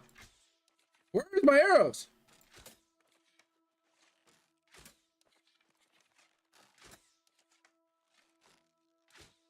I don't understand. Yeah, I don't get it. Like, they don't want me to shoot them?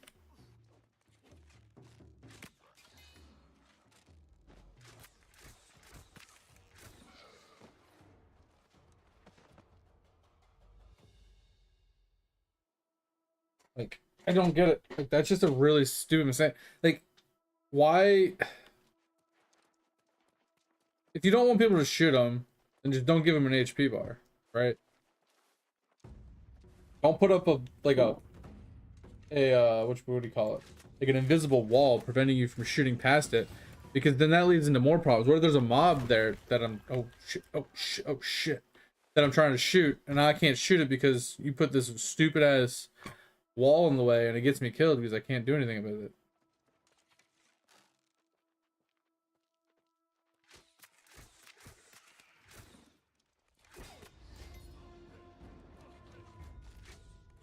Yeah, once again, I can't go that way because the weird glitch with the.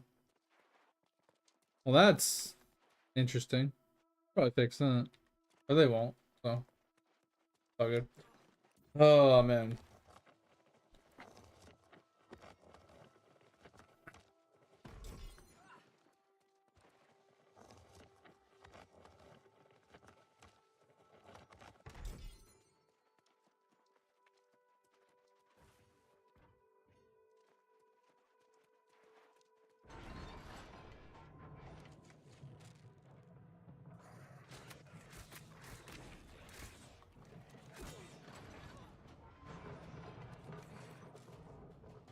I don't.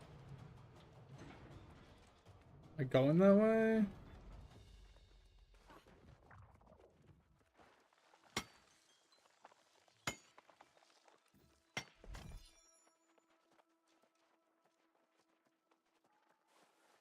I don't know. We go this way?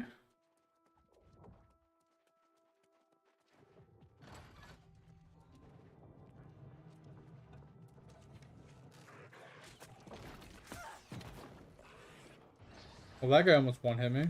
That's always lovely.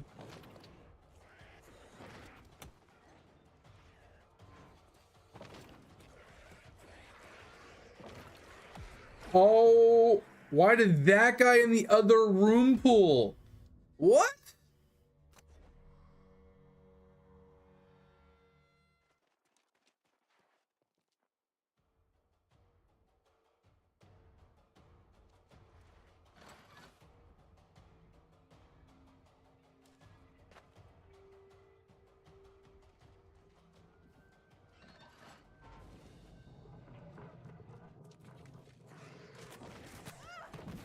What the? Nah, bro. What is this bullshit?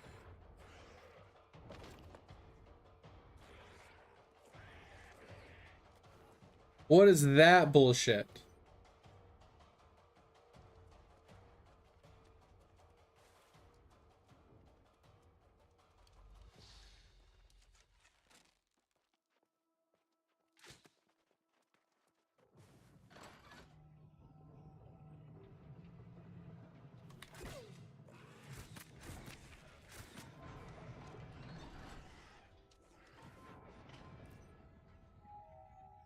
Open the fucking door.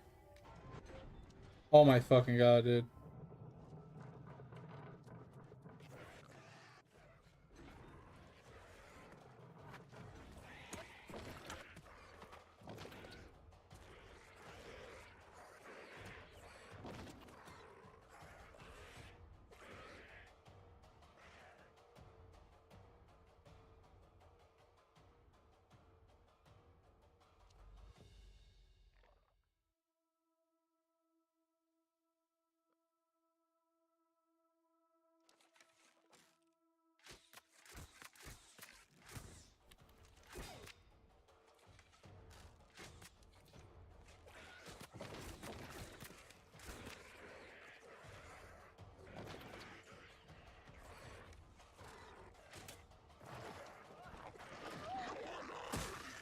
Bro, this is bullshit.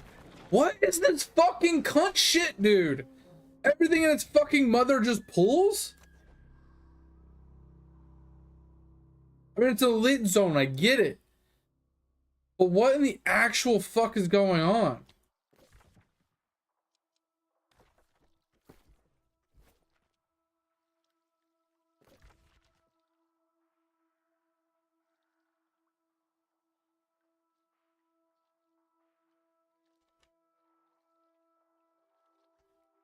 Pilgrim of Pain. That is the fucking understatement, bro.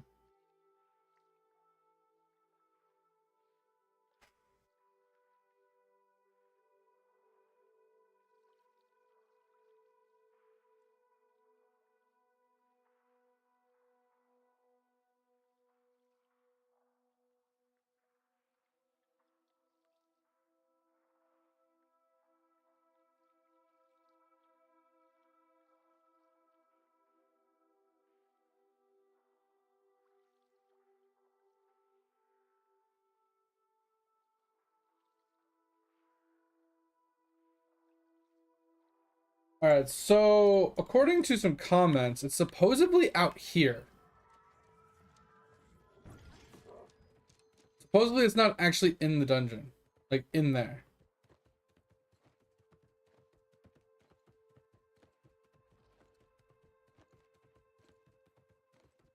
Yeah, supposedly it's right here.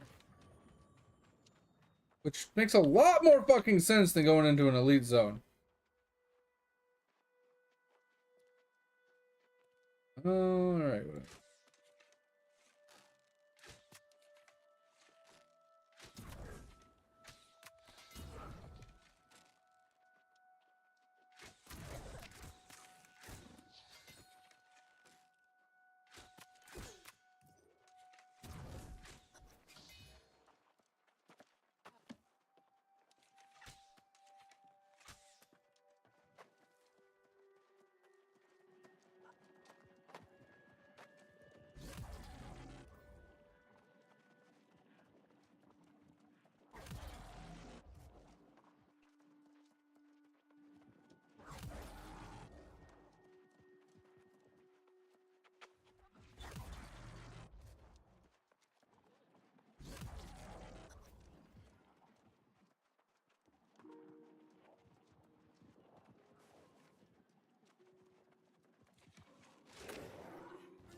Where's this last guy at? Oh, there he is.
I love it when I'm following somebody else's path.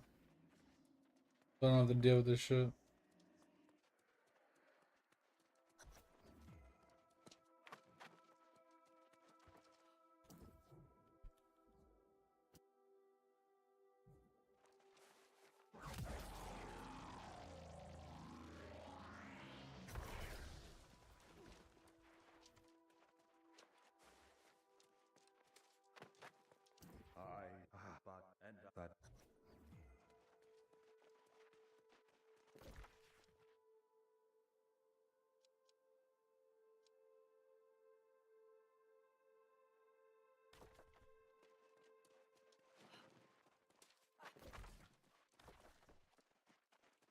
Leave an offering? I don't know what that means.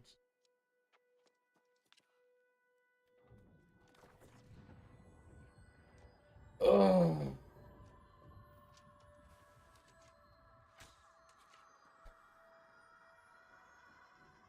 I'm gonna go try and help these guys with tapping on the forts.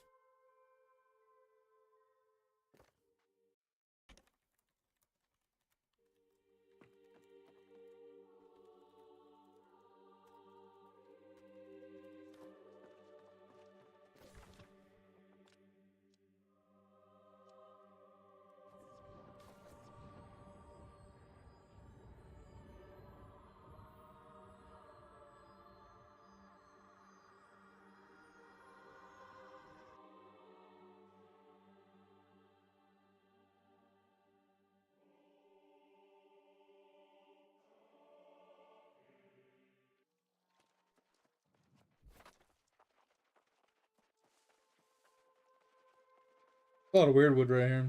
It's actually a pretty good teleport spot for gathering weird wood and some silkweed.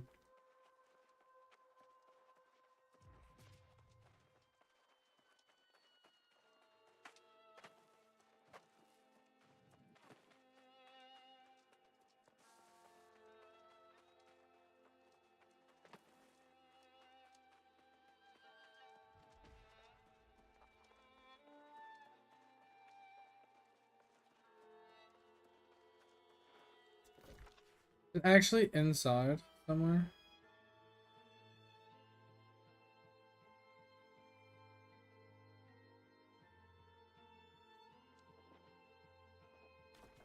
Alright. As the case, I'll just go and help people. Uh,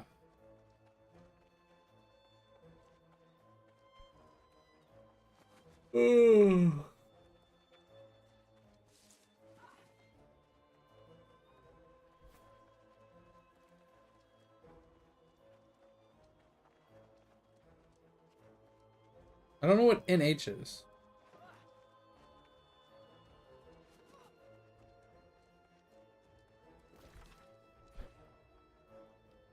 Nighthaven?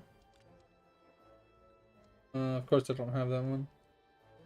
So we will... Might as well do this, because we need to get that fast travel anyway.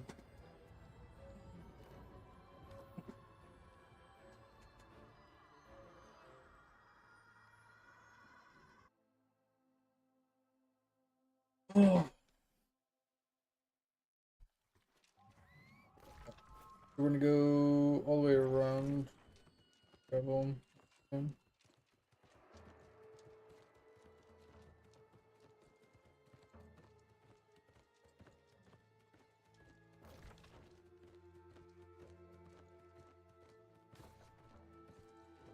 I wonder if we can go this way. I'm worried if we go down that way, we won't be able to get back up. So we'll just take the road, I guess. It's safer.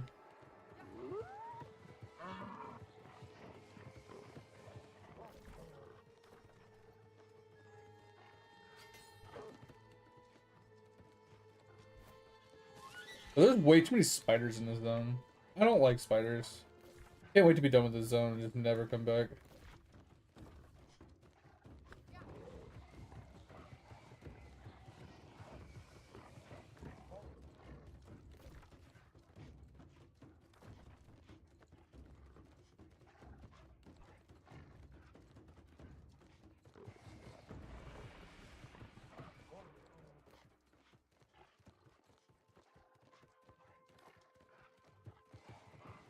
grab this really quick.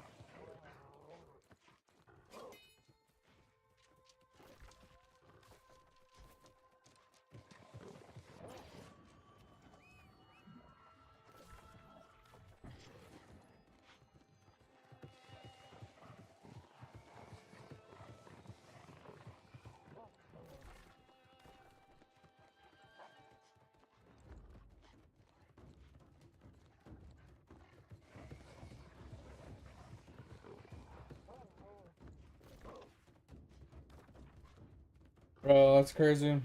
Hey guys, like there's somebody in chat messaging. He's like, "Hey, looking for more for this raid. DM gear." Like, bro, you're gonna be that picky. Like, don't get me wrong, you need to be a little picky because they need to be able to actually clear the content, right? But, bro, there's very few people actually playing the game, so it's like you can't be that picky. As long as they're a good player, as long as they can put out some damage, as long as they're actually doing some work, like following the mechanics. Like, yeah, there's some DPS checks and some miscellaneous things that you need to put some effort into. But geez.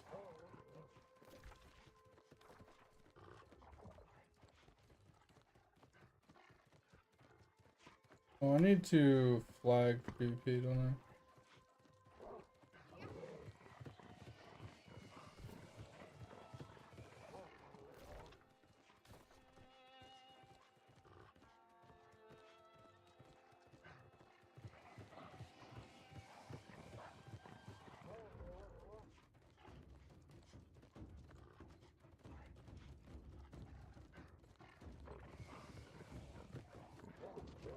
It was perfect. I could have just did it right when I was here, but I forgot.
All right.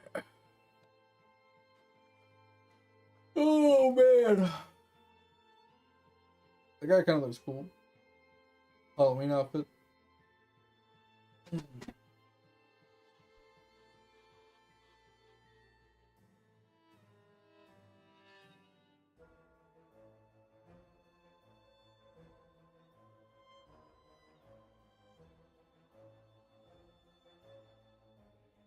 But obviously trapped in a box.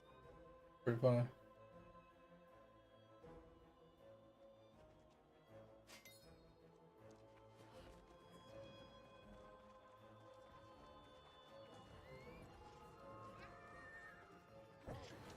Drugs are bad, okay.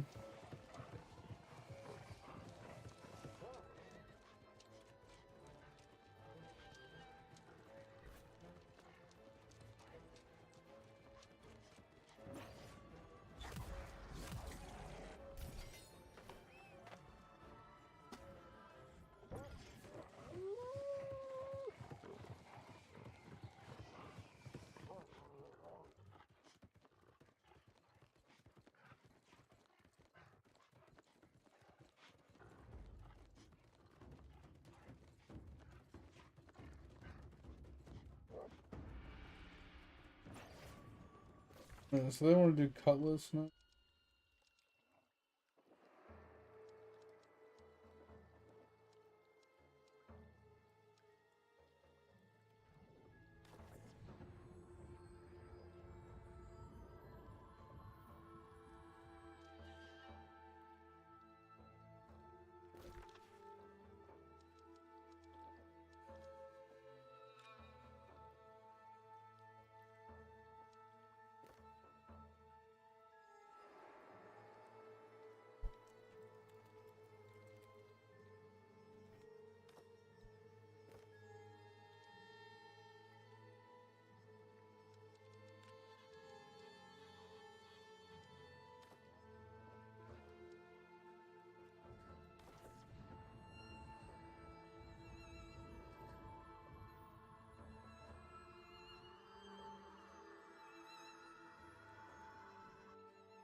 No, I don't even know who those are.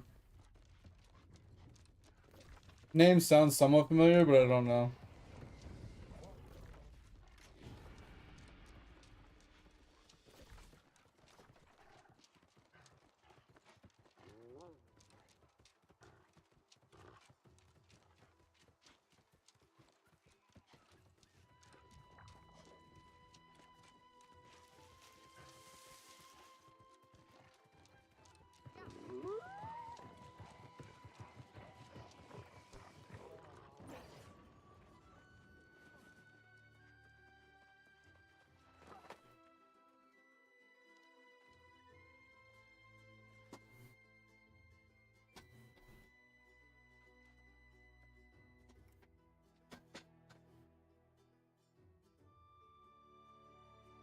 Ugh.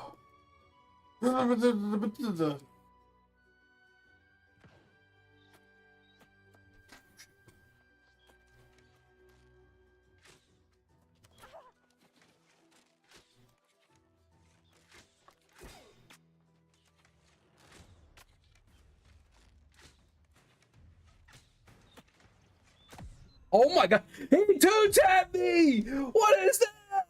That's crazy!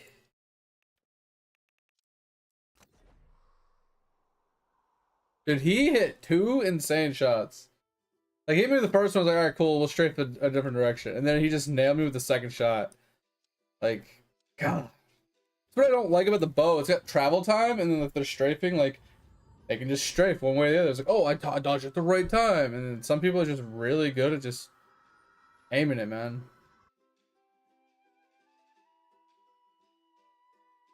Oh, it was a director? Oh, yeah, I don't know anything about that stuff. Interesting. That sucks. Was it just old age or something, or something more malicious?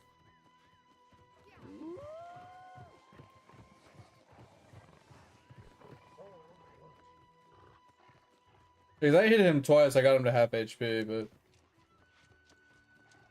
What the okay, that's... Yep, that's a little fucked. Yep, that's a little fucked. Hopefully he's going to jail for life. You know, it's situations like that, which I don't even think they should go to jail. They should just get put to death, right? Because it was malicious, it was intentional, like they thought it out, you know what I mean? There's no coming back from that. Like, don't get me wrong, there are a few people that they psychotically break, they do have a problem, like they do something like that, right? And then they they go to jail and they kind of just come back, right? Like, it's a one and done kind of thing. Bro, that is nuts. He lands some nutty shots. He hit me with a power shot, which is what killed me, but can I even get up that one?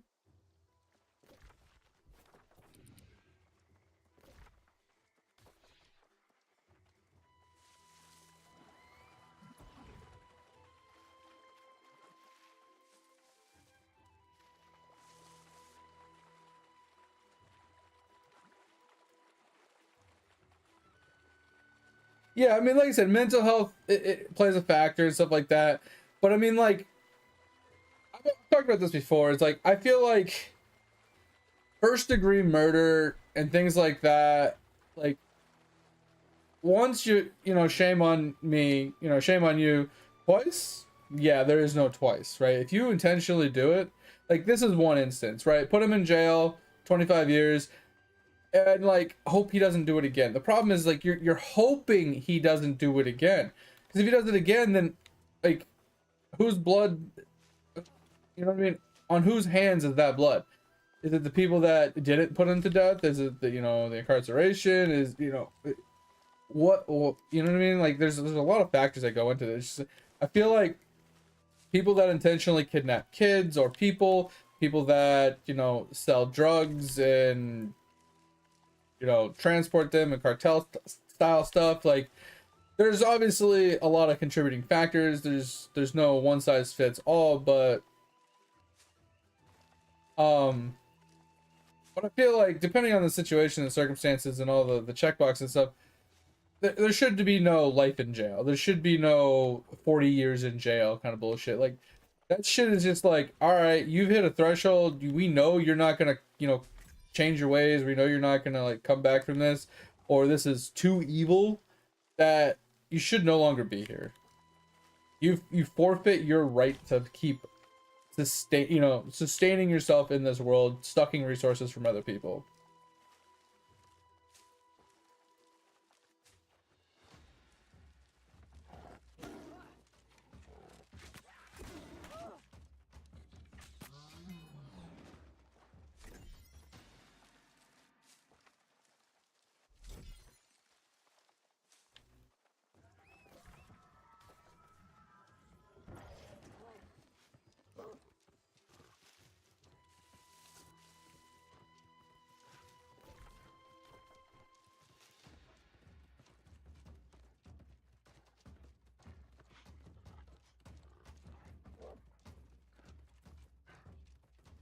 Yeah, I think so. I think I've looked at my tome. Why?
Yeah, this IPVP guy, dude, he is kind of cracked.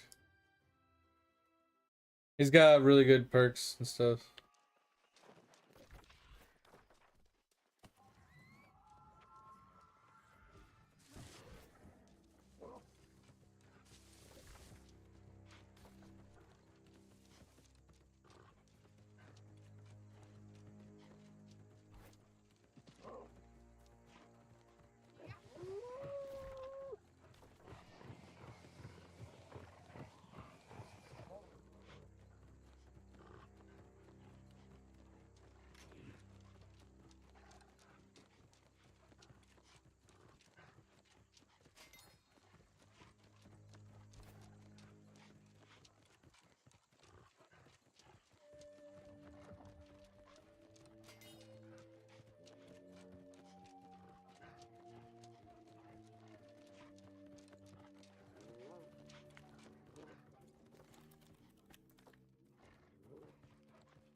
What? Dude, he's just scanning for people. Like, so annoying.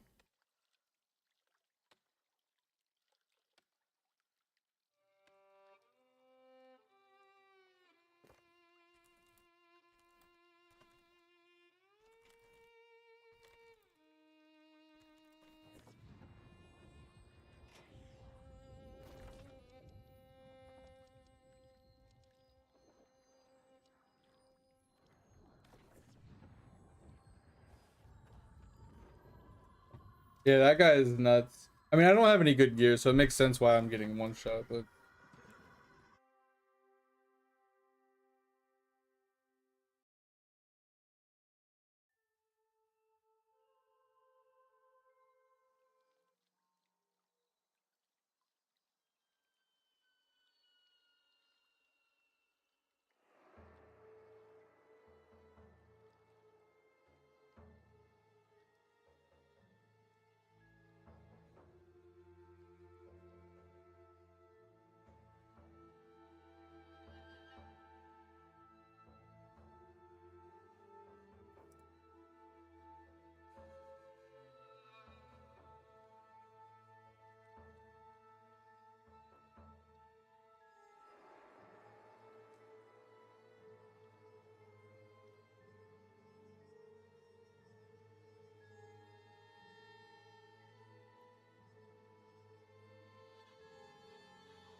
I really wish I could turn this shit off, dude. I hate these things that drop. Just fill up my fucking inventory. It's so annoying. Like, I wish there was a way to like auto scrap anything under X stat, right? Like, that way it only keeps things of like higher values. So that's asking a lot of lava.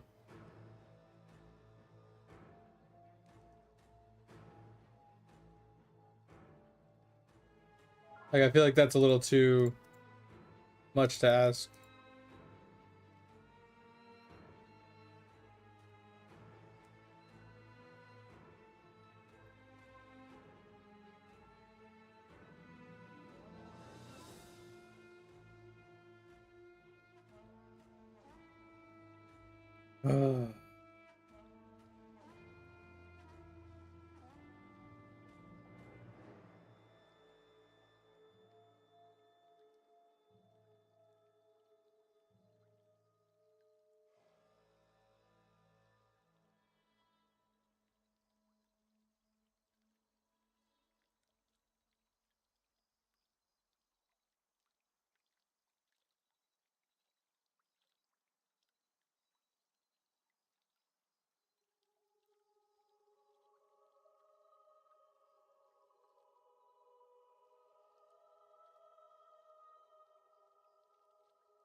This one was almost good. The 28% is bad though.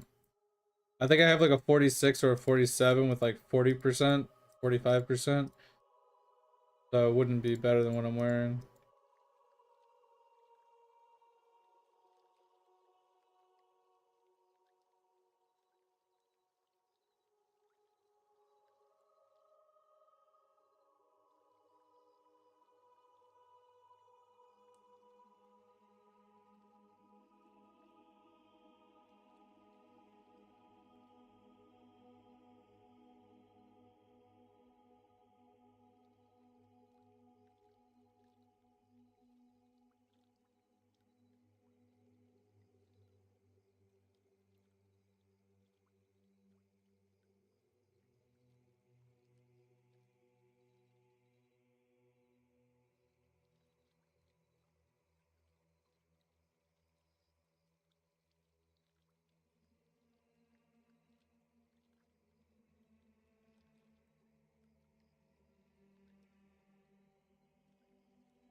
Dude, is there a good way of like zenithing Kapow chat statues? Or is that just like absurd?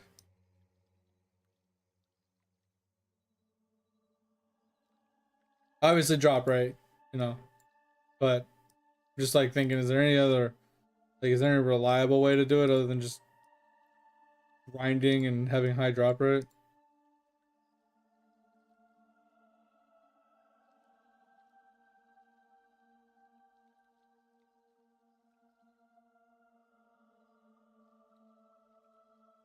Got you, got you. Yeah, just getting a shit ton of from the statues. Yeah, makes sense. Mm.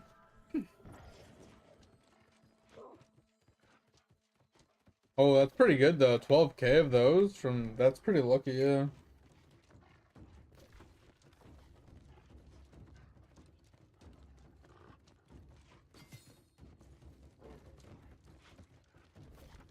Alright, so there's that. Alright, let's head north, pick up go do this quest 3.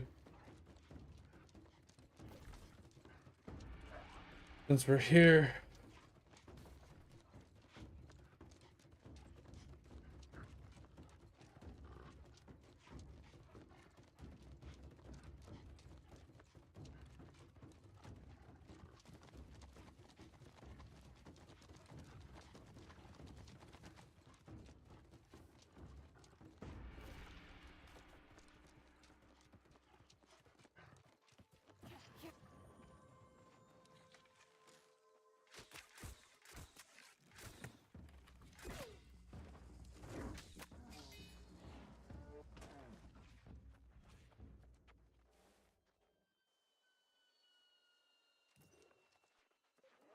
They might not give the actual reasoning why he was like frustrated with his dad.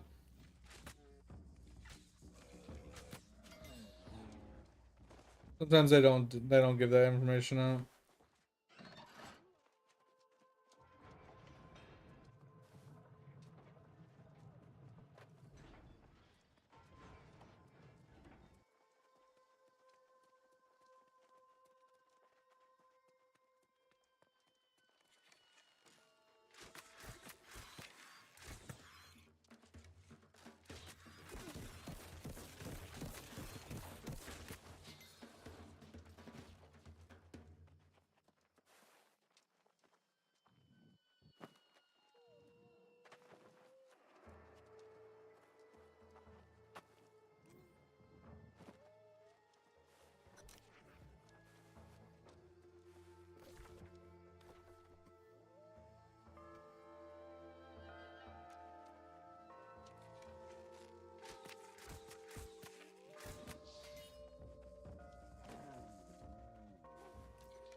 Should we go down here maybe? Maybe.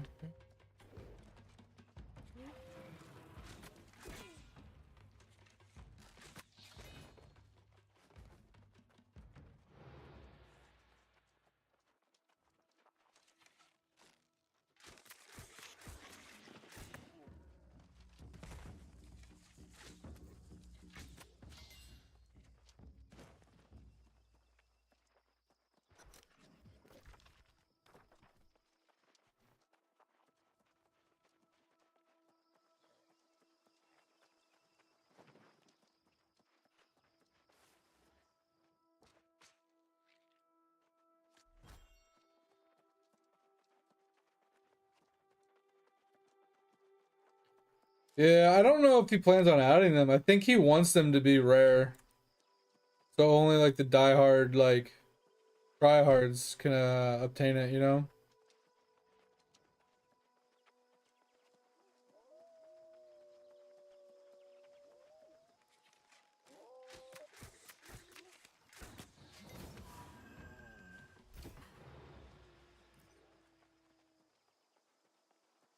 Anybody see a floating chest in the air up there?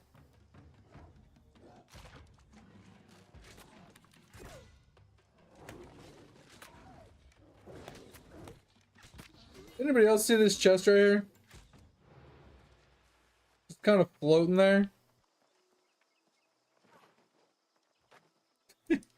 It's just floating there. Like, look at this. It's just hanging out, bro.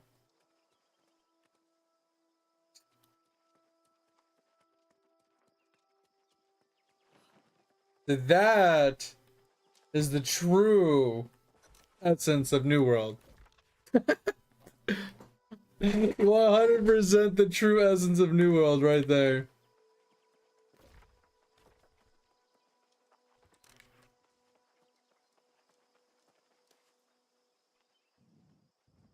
Oh yeah, let's just I don't know, put a visible wall there so you can't go up that way.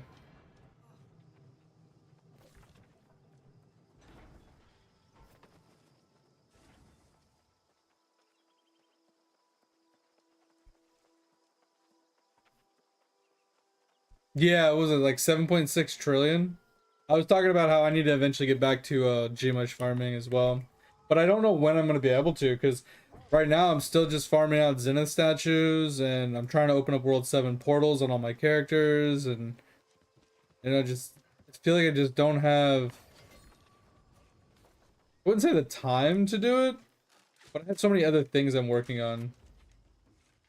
But I also need to make money for, other upgrades. Because I want to just leave my archers there for forge progression, which I don't need to, but I mean, it's the best place to do it, right?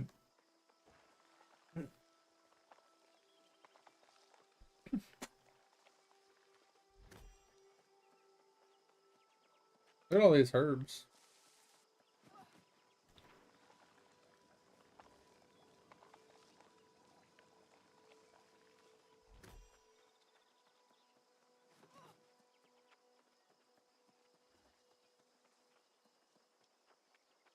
Well, is anybody looking forward to the Avatar movie?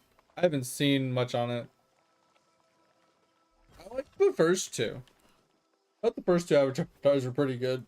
The second one was a little bit different than the first one, but I didn't hate it. Thought it was okay. Few commercials I've seen on the new one is just torn if it's gonna be good or not.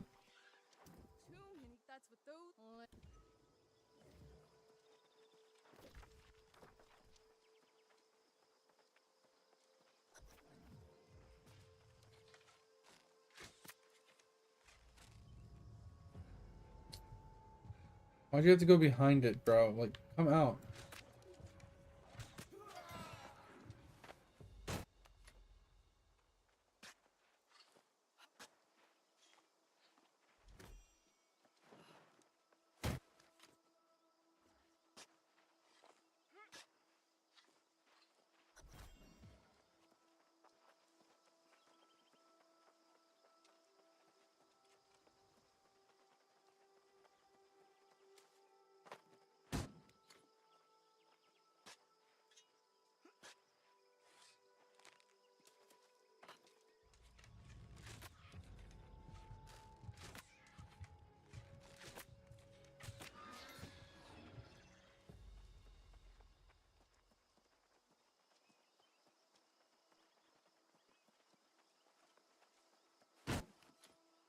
What the fuck, dude?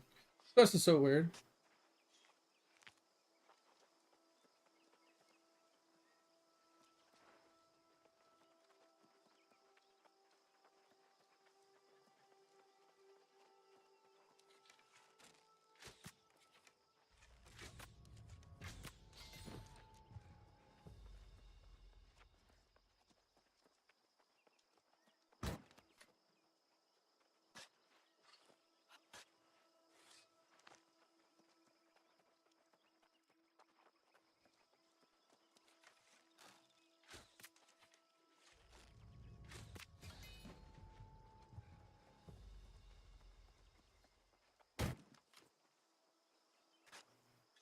Oh.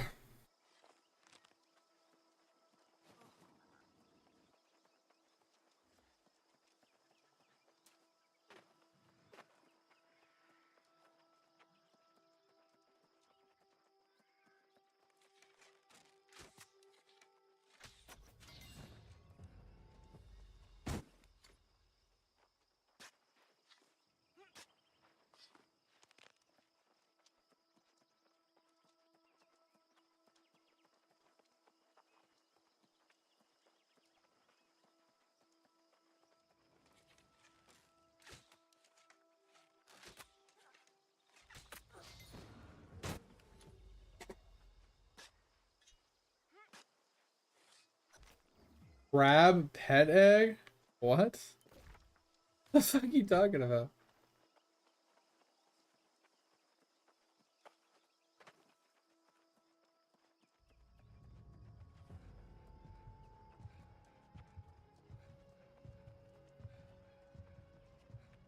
Oh, I'm even more confusing with the acronym. What is FO2?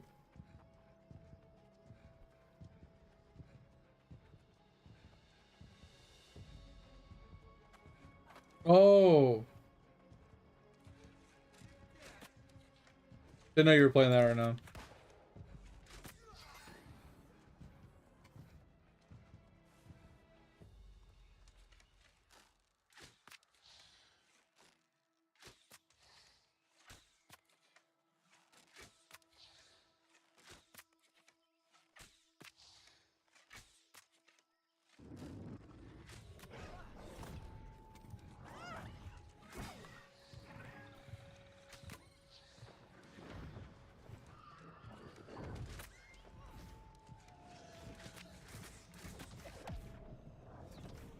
Hate this guy.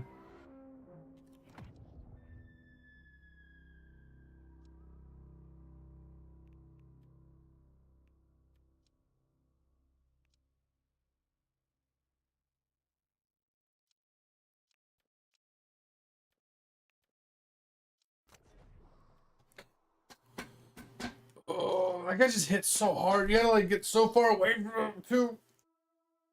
He just blankets the fucking area.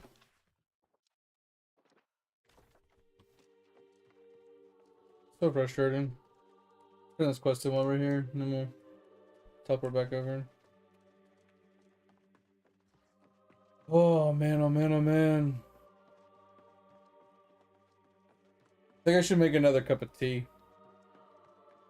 Like I feel fine, but I should be drinking at least 2 cups of tea a day.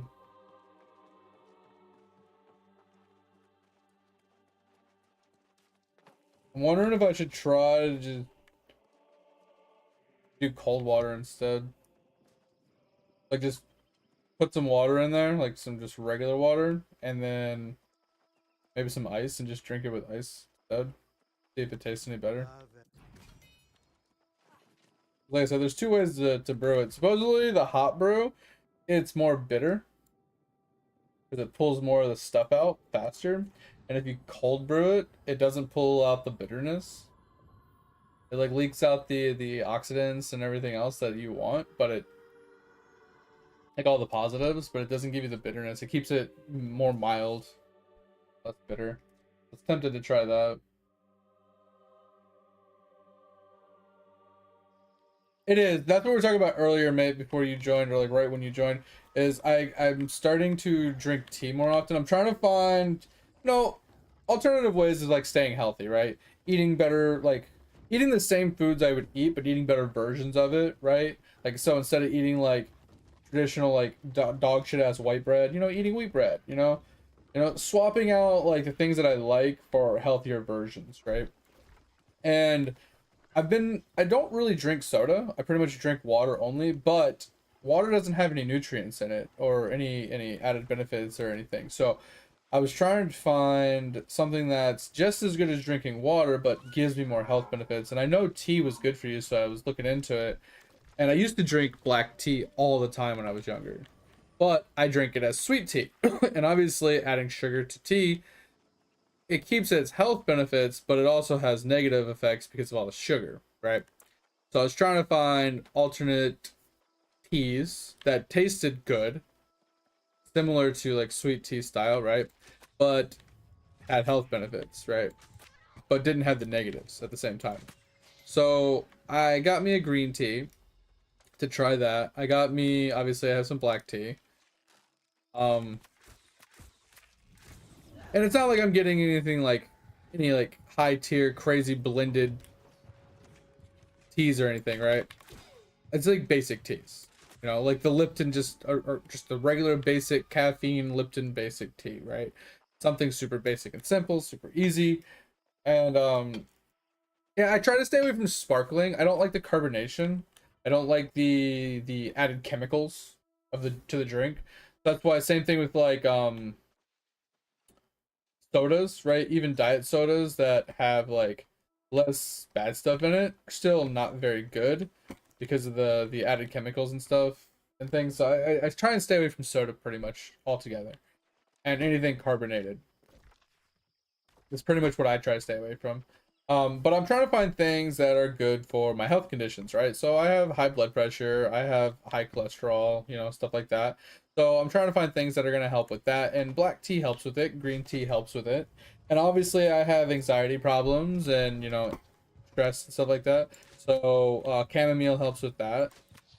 And I've been struggling to sleep. Chamomile also helps with that. So what I've been doing is I've been having 1 to 2 cups of like black tea a day for the last, you know, 3 4 days, right? And then I've been having a glass of chamomile before bed. And I feel like the last couple days that I've had a glass of chamomile before bed, I have slept great.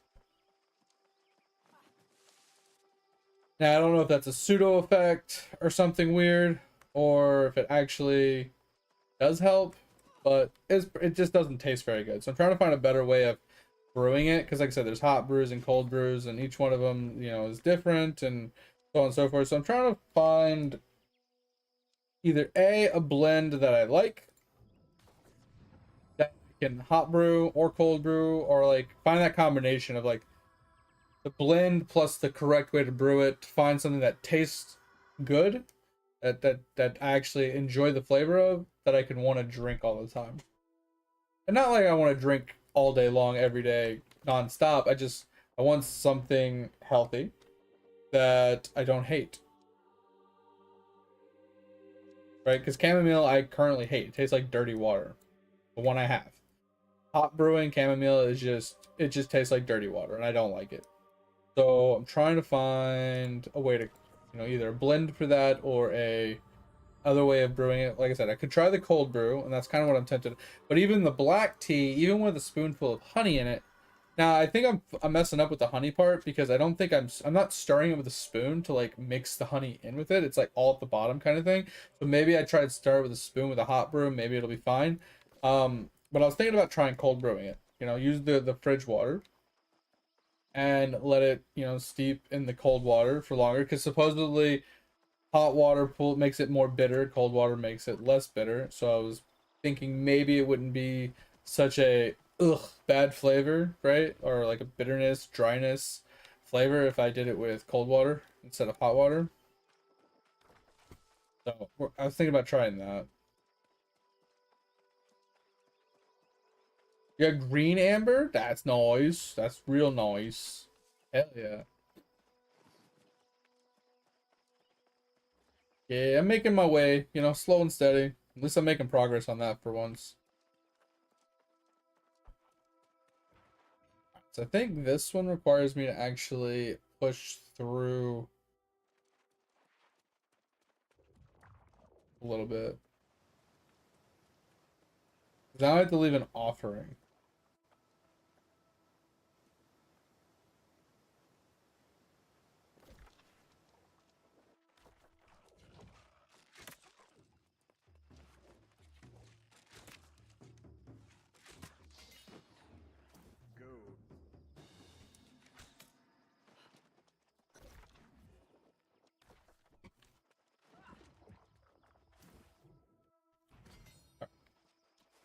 Alright, so that's done. Now what do we have to do? So now we have one. Follow the ox's direction southeast to Gorgon's Landing.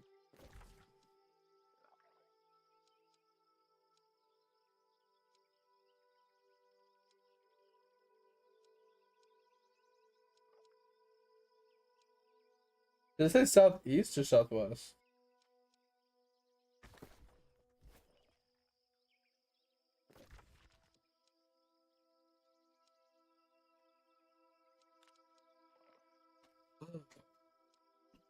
Here is Gorgon's Landing.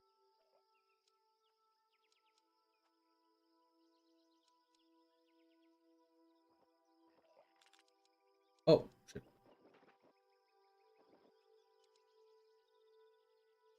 Okay. So let us Recall.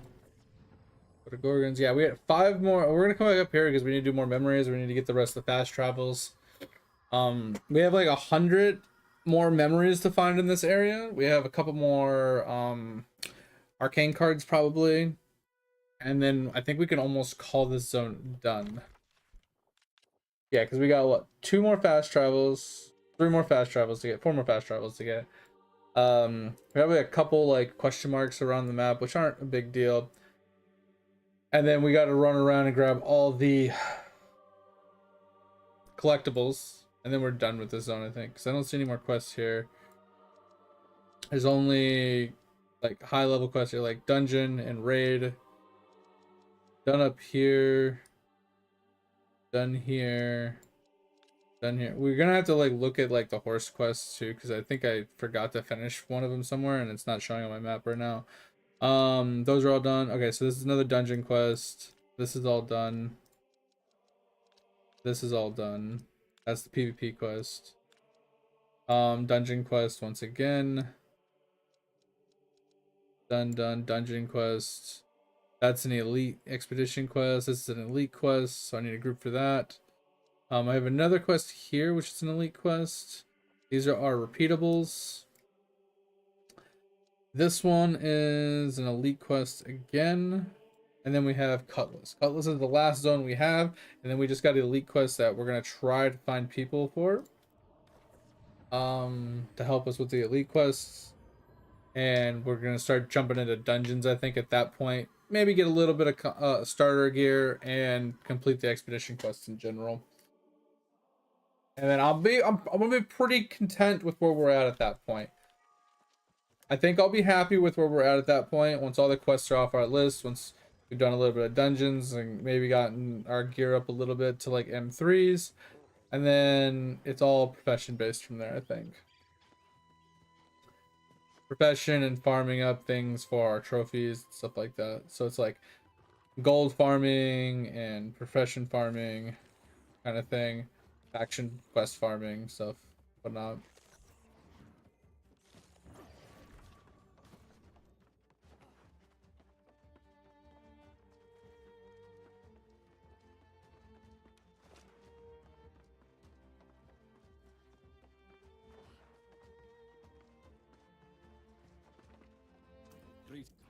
Just beware, I have.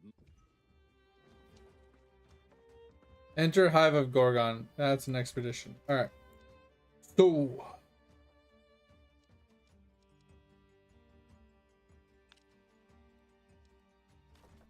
go here really quick. All right. So we got this. We also got this. We got 2 stamps to work with. We got an axe we could finish up. That's pretty easy. Alright,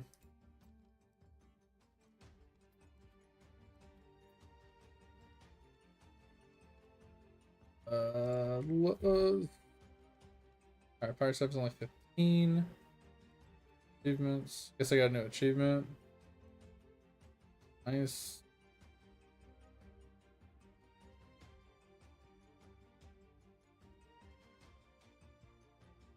Like more ancient glyphs. Oh yeah. So this one's almost done.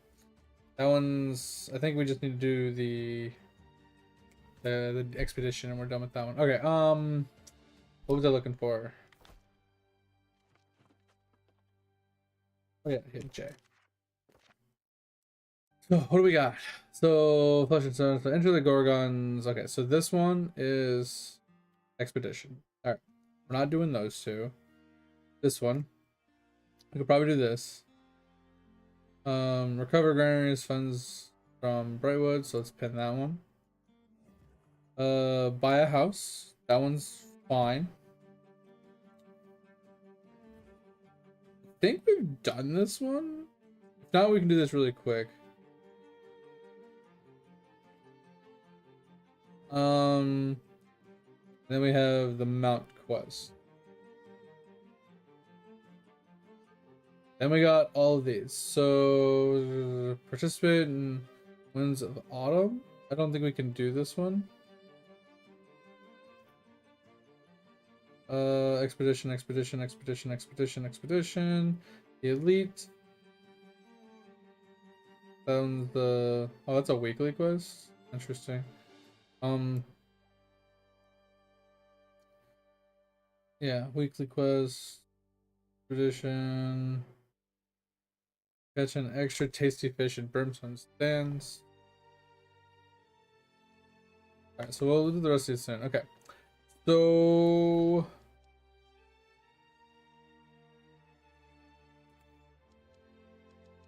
that is one of them. Okay. Alright, so I know how to do the fish one.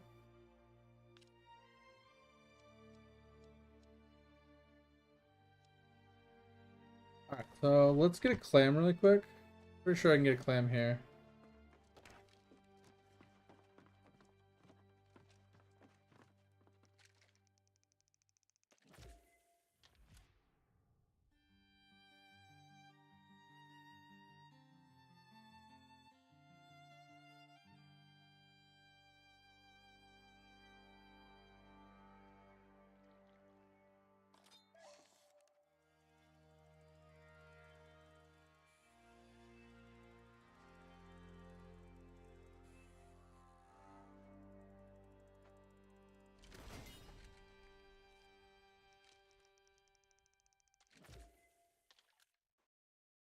Might not be the best place to do it.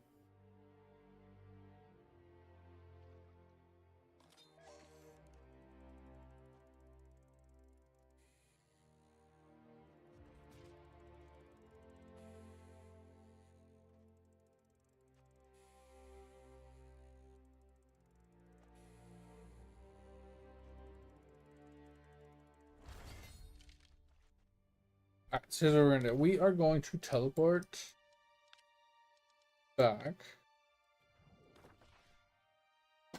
What?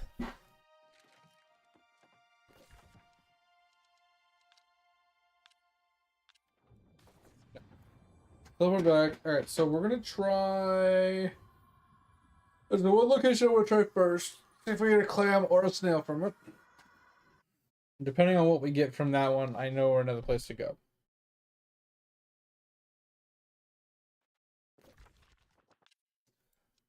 Alright, so the one we are looking for is... Oh, I always lose this one.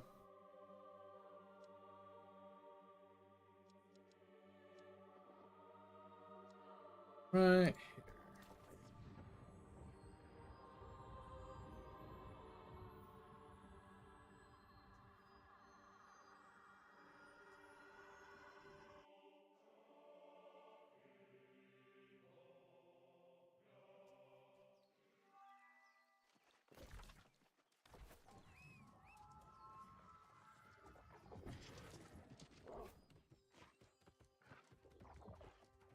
Yeah, because once we get the quest done and the expeditions done, it's all about farming.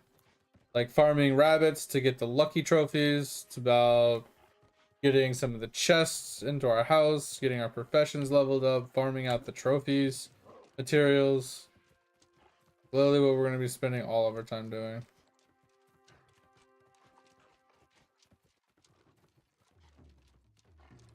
And at least most of that I can just like turn my brain off.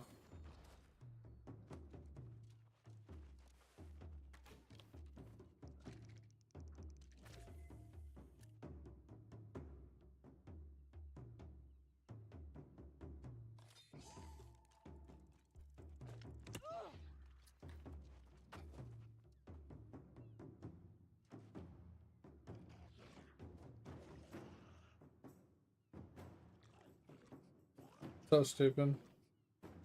Figured they wouldn't have followed me down here, but...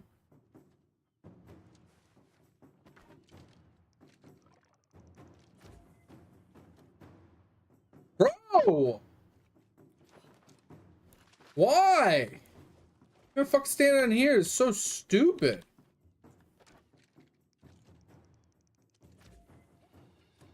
So fucking dumb.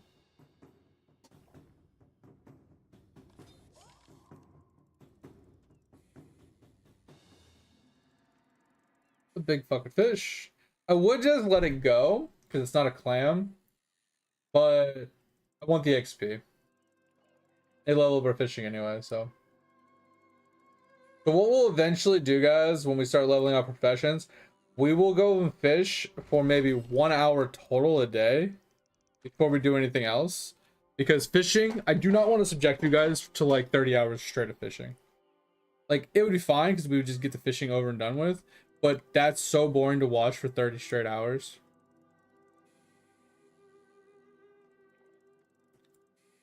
So what we'll do is we'll probably just go to a hotspot.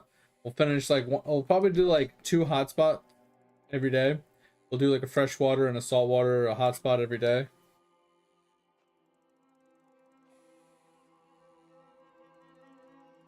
And that way you guys only have to watch it for a short while every single day.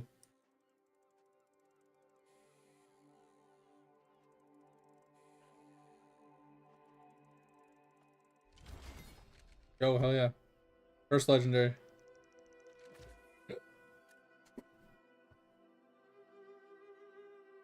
don't know why that was so difficult.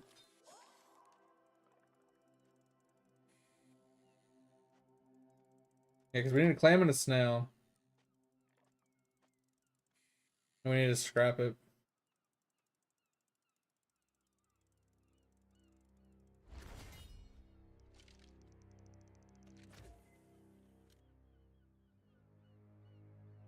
Nice, 106 bill? It's insane. I think I'm at 200 mil now.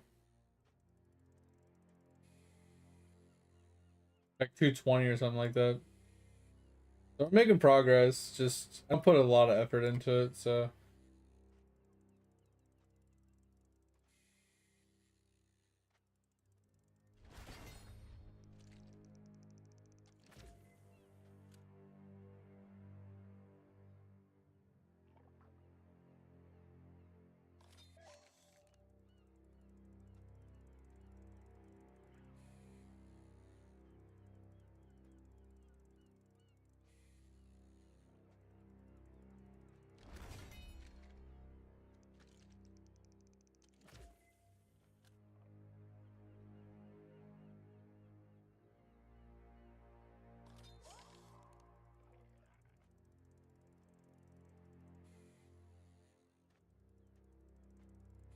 We have enough money to buy our 3 houses as well. I've just been holding off on buying our houses because we don't really need it right now. And we don't have any trophies to put in it anyway. So I haven't really worried about like buying it, so I don't have to worry about the upkeep of the properties. But we'll definitely, I think once we get to farming trophies, we will we'll buy the houses. Because I think what I'm gonna do is I'm gonna farm out the materials for the lucky trophies first. Like at least the rabbits, right? Get the rabbit's feet. Once I have the rabbit's feet and the rabbit chest, I think that's when we'll buy the houses and we'll put those in. So we have the extra luck from those trophies. Obviously, I'll have to level up my furnishing to be able to make the trophy. And then at that point, we'll start working on leveling up our furnishing.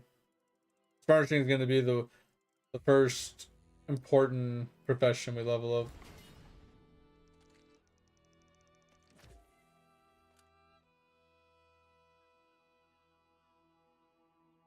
So we can get our combat trophies, our gathering trophies. I don't really care too much about the gathering trophies as much. I mean, they're worth it. They're good because they give you more luck for getting resources and stuff. But it's just, at the end of the day, they're not as helpful. And turning them into ultimates is good, but it's so expensive. Like 300,000 or 450,000 gold to make the 3 ultimate trophies. That's bare minimum. That's just to buy the pattern to make the 3, let alone all the materials that go into it. But it's definitely on our checklist of completion for the Ironman. But all that stuff comes in after we get the quests completed. I don't care about getting best in slot gear. I don't care about having 800 gear score gear. I don't care about that. That is like, if it happens, it happens. I care about all the grindables, right?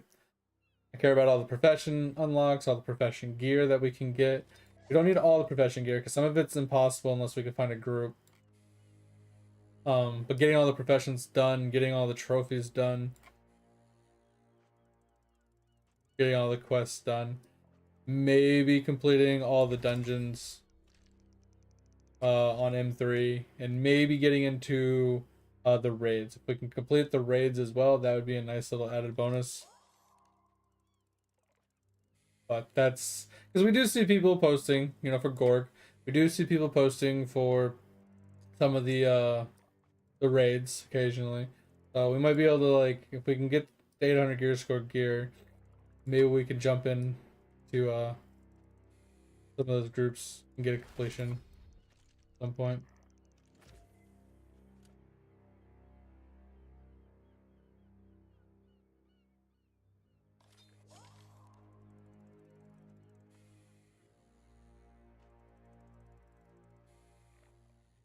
Oh, they're doing gear farms again, looks like.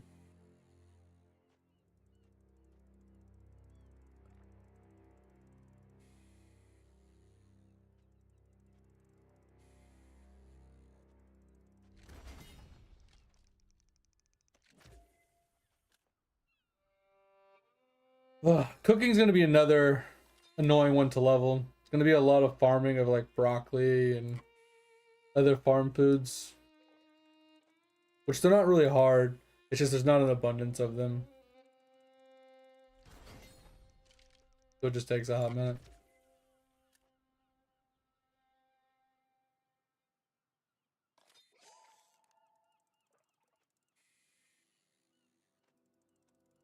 But fish fillets will help a little bit. The deer meats are gonna help a bit. Rabbit meat's gonna help a bit. Be able to craft a whole slew of just like low tier foods. Just get a bunch of little XP here and there.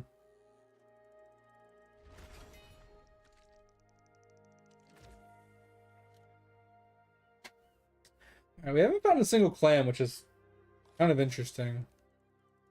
I was expecting to find a clam in the ocean. I know snails and catfish are in freshwater. I thought clams were saltwater.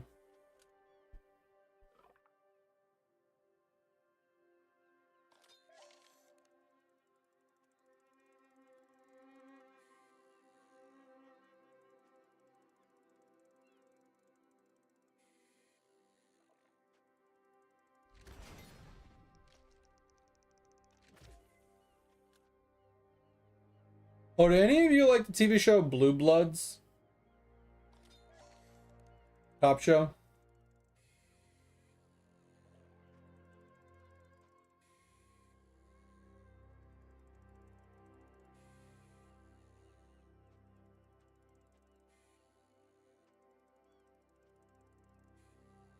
The reason I ask is because the new show, I would call it like a spinoff, more of like an extension.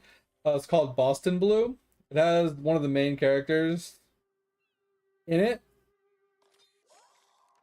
And I only seen like most of the first episode. But it's like an after Blue Bloods kind of show. Kind of interesting.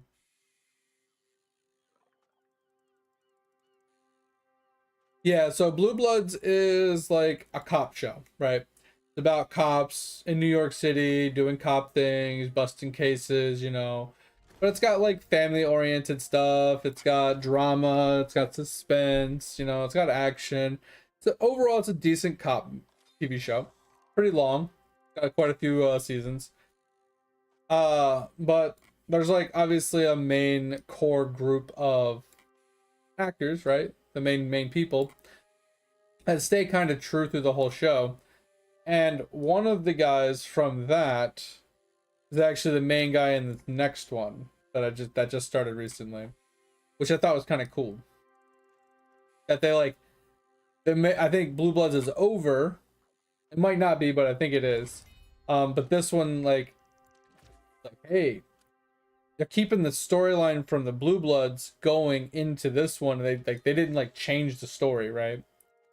I thought that was really cool that they kind of You know, the characters are the same names, you know, same job.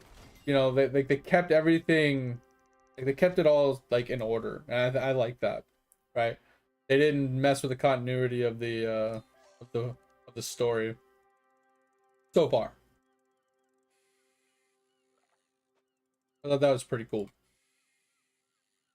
I don't know if you like cop shows, but I thought it was pretty good. Obviously, there was kind of some meh episodes and parts, but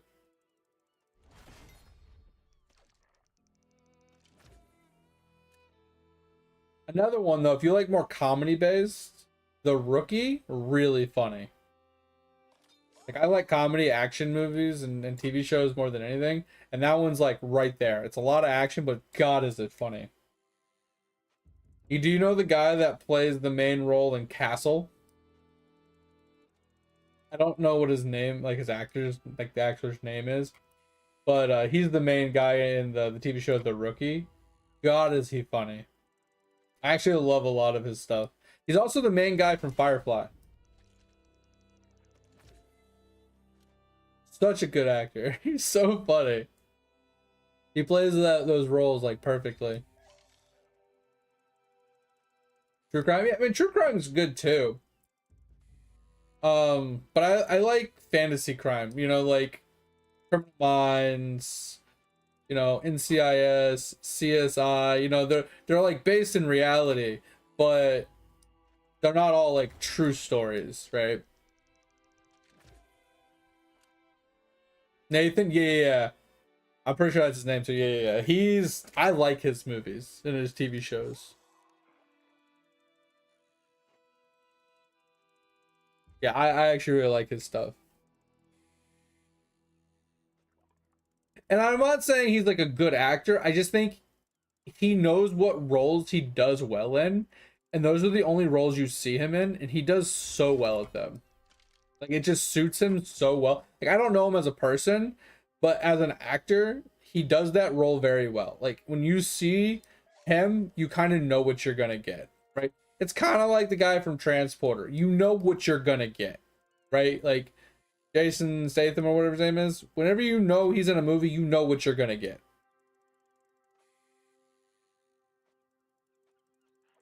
Yeah, I liked Castle a lot.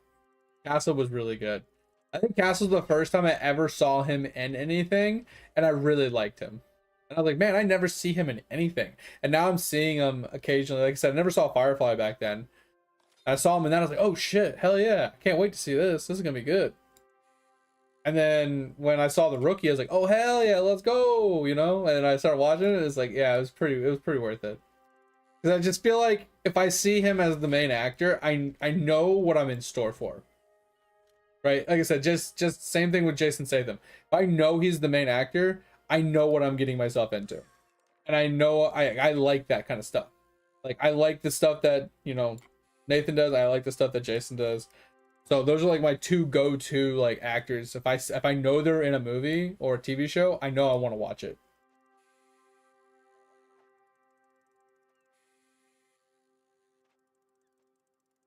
Oh, that's a legendary fish, dude.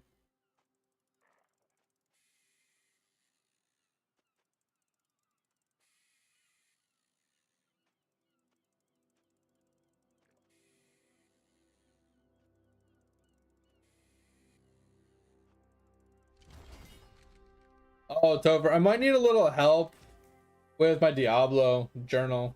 I'm struggle bussing.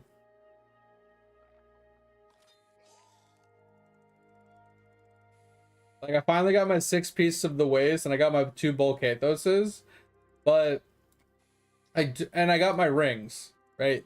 But I'm missing my belt and I'm missing my Ambu's Pride. And I cannot for the life of me get my Ambu's Pride. I haven't even tried for the belt yet. But I'm stuck on T10. Yeah, the Ambu's Pride, it's a sword. It's a one-handed mighty sword. It's what auto applies rend when you're whirlwinding.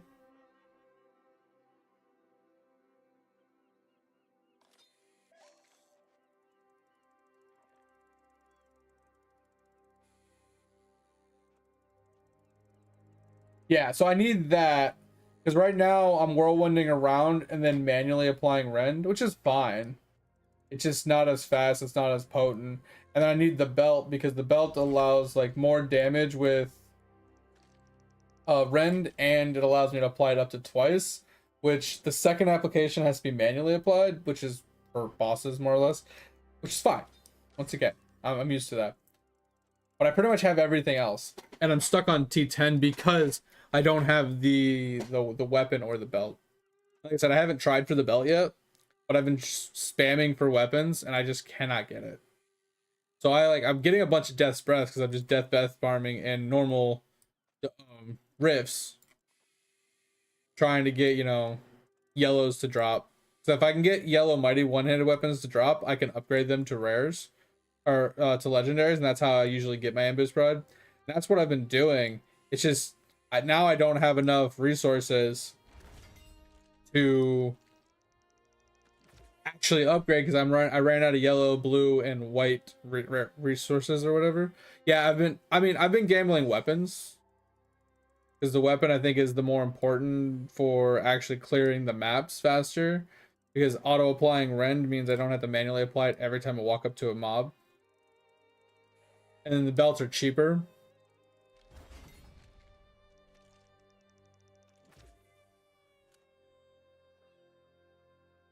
Yeah, but the belt doesn't increase, like it just gives me a little bit more damage and lets me apply it twice, which doesn't help. The auto application of rend is what gets you like out of T10.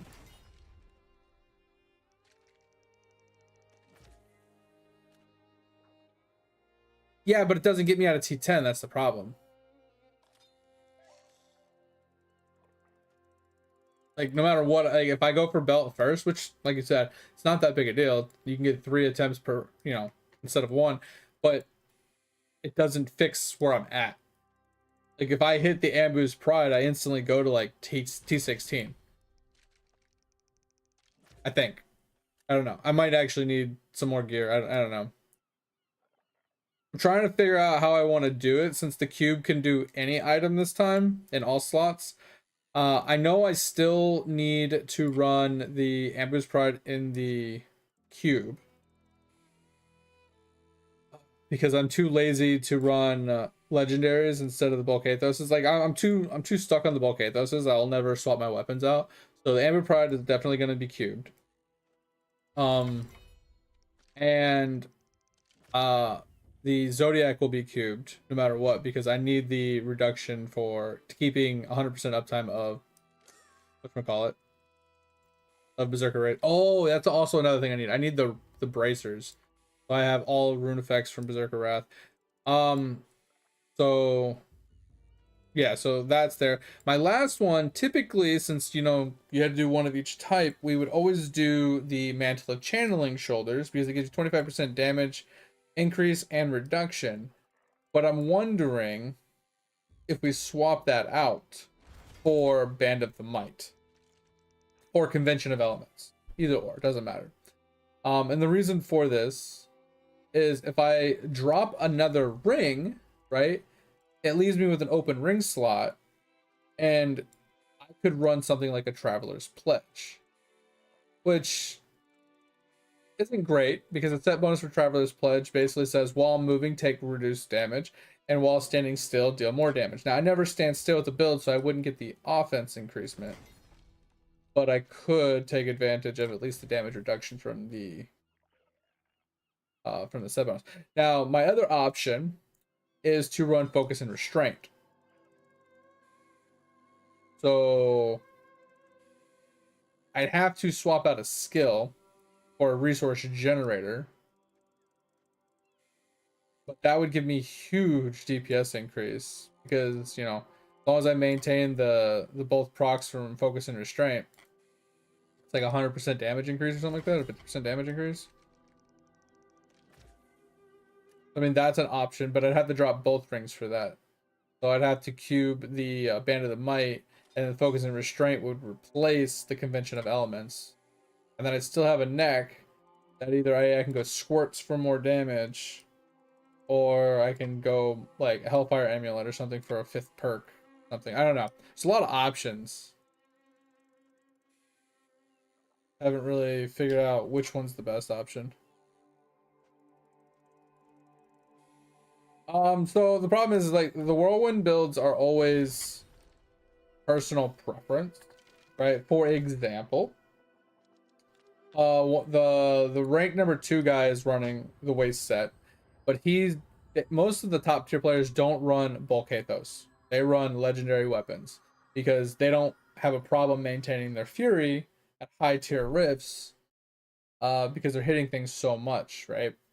And they're pulling things together. So they, instead of running the skills that I do, they run the ancient spear with rage flip to pull mobs together to group them more so they can maintain their rage. That's what most of them run, which means I have to drop a skill for that. And usually I run 2 shouts. I usually run 2 shouts plus like a stomp, and then berserker wrath. So basically that takes up all my things. So I have to drop a shout, which isn't a big deal. All right, hold on. Let me get to the next. All right, so we could try this one last, but I want to go. Where? Oh, where?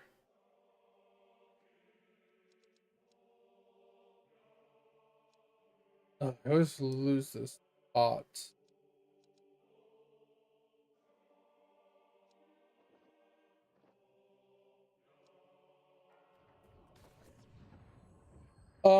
So anyway, so he's running like a Doomslayer and something else in his weapon slots, right? And then he's running the focus and restraint because he's got the ancient spear that he's using for rage flip and stuff. So he's running some slight differences that I would probably never run. But that's what kind of got me thinking, because he cubed 3 rings. He cubed the convention of elements. He cubed, I think, the zodiac and the band of the might. So he's not even running the Embu's pride.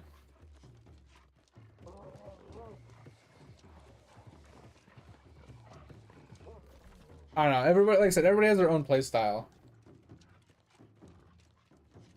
Yeah, he might have it in his hand. I don't remember. I had to pull it back up, but yeah, that's what I was thinking. But his other one is the Doomslayer, which is kind of interesting. I saw another guy. He was running the Azure's sword or whatever. It has a passive effect that any undead or unholy mobs within like 20 meters of you, they burn for holy damage. I thought that one was interesting. It's like almost like righteous fire.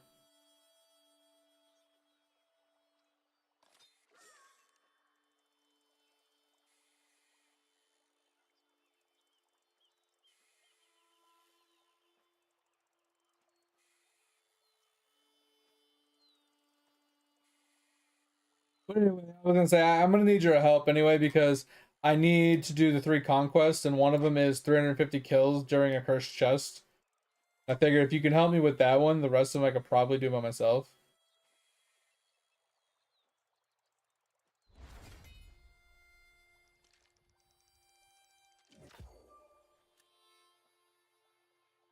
Yeah, I mean, I'm gonna be streaming tomorrow, so I won't be able to do it. But Wednesday and Thursday, I can be on and we can do a little work if you want. I said, I just, if you could do higher than T10 and kind of carry me to get more materials and stuff, that would be helpful. If not, it's not a big deal. I can just keep grinding T10 until I eventually get what I'm missing and get to T16. Because for my altar, I need to kill the infernal machines. I need to do a full set of those on high tier. For 1, the journals, and 2, to get the materials to sacrifice to the altar.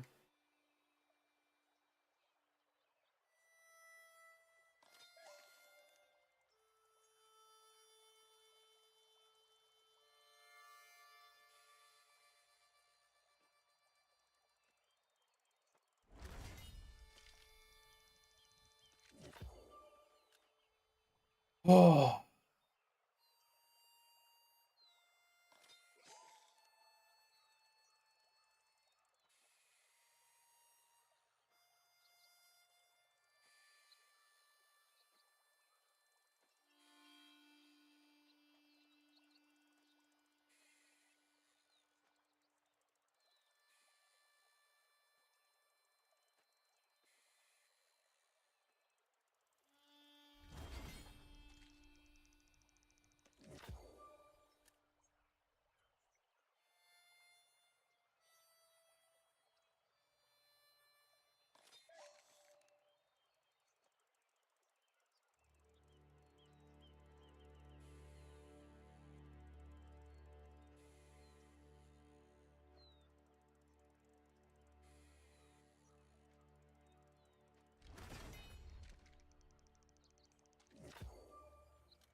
All right, I'm gonna go make me another cup of tea. I'll be right back. Give me a second.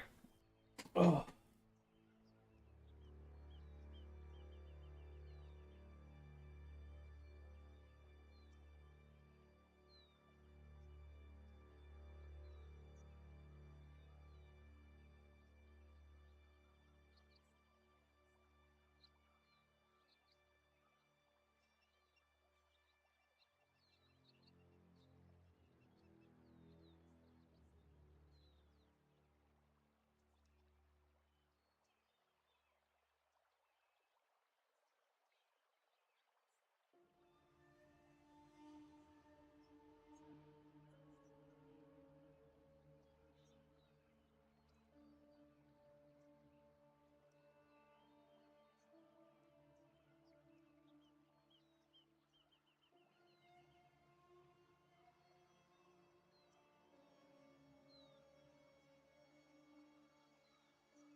Okay, that didn't work out the way I planned.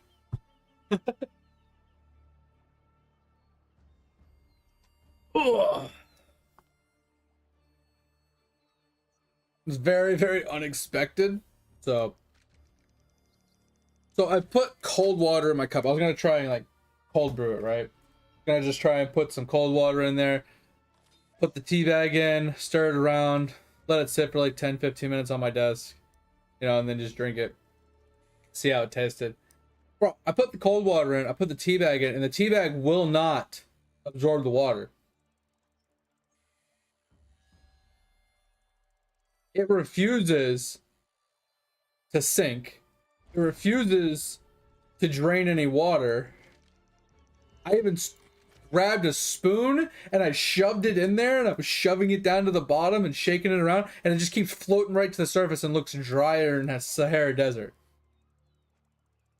I'm just like, okay. So I left it in the cup and I stuck it in the fridge.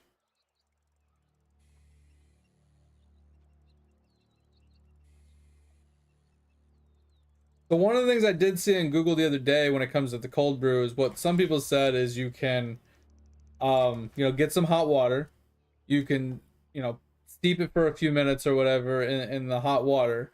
And then you can pour it into a glass of ice, basically. You can basically give it an ice bath to cool it down really quickly to help with the bitterness. So I don't know if that's a thing. I don't know. Because I feel like you're still brewing it with hot water, which is going to pull out all that bitterness. That's what I'm trying to avoid. I wanted to do it with cold water so it wouldn't be so bitter. Would you like a cup of Yeah, water? thanks for that. I did get something to Thirsty drink, as but fuck right now. not ideally what I wanted. Just whatever. So we're getting electric eels, some other things. Just need a snail and a clam. I have one other place to look for them.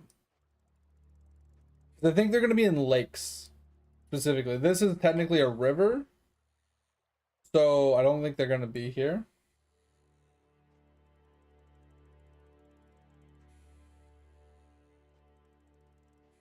Tomorrow we're going to do our horse quests.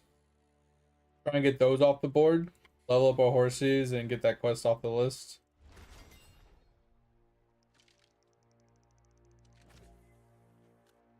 Yeah, I was not expecting that teabag to not absorb water. Because normally, you put it in hot water, it like sinks a little bit. You can dip it in and out, over and over again. You can just let it do its thing. And you see water draining out of it when you pick it up out of the water. Bro, I picked this bitch up and not a single drop fell off of it. The tea inside the bag didn't even look wet. I was so confused.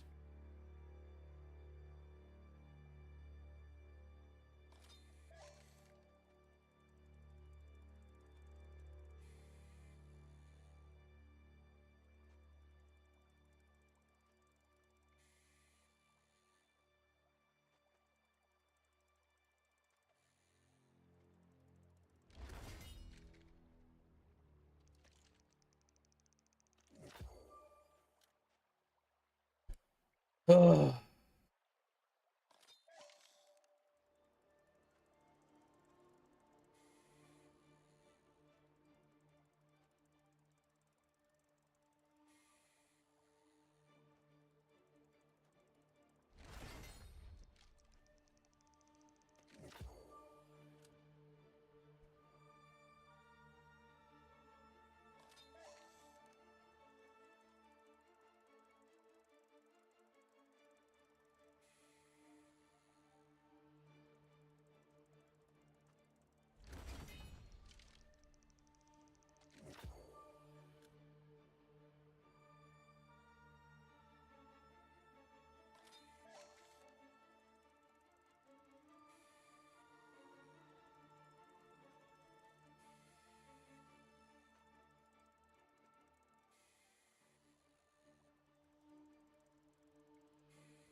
I think once we're done with this fishing, guys, we're gonna switch over to Eidolon for this tonight.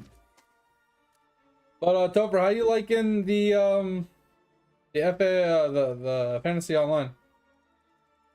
I think it looked okay.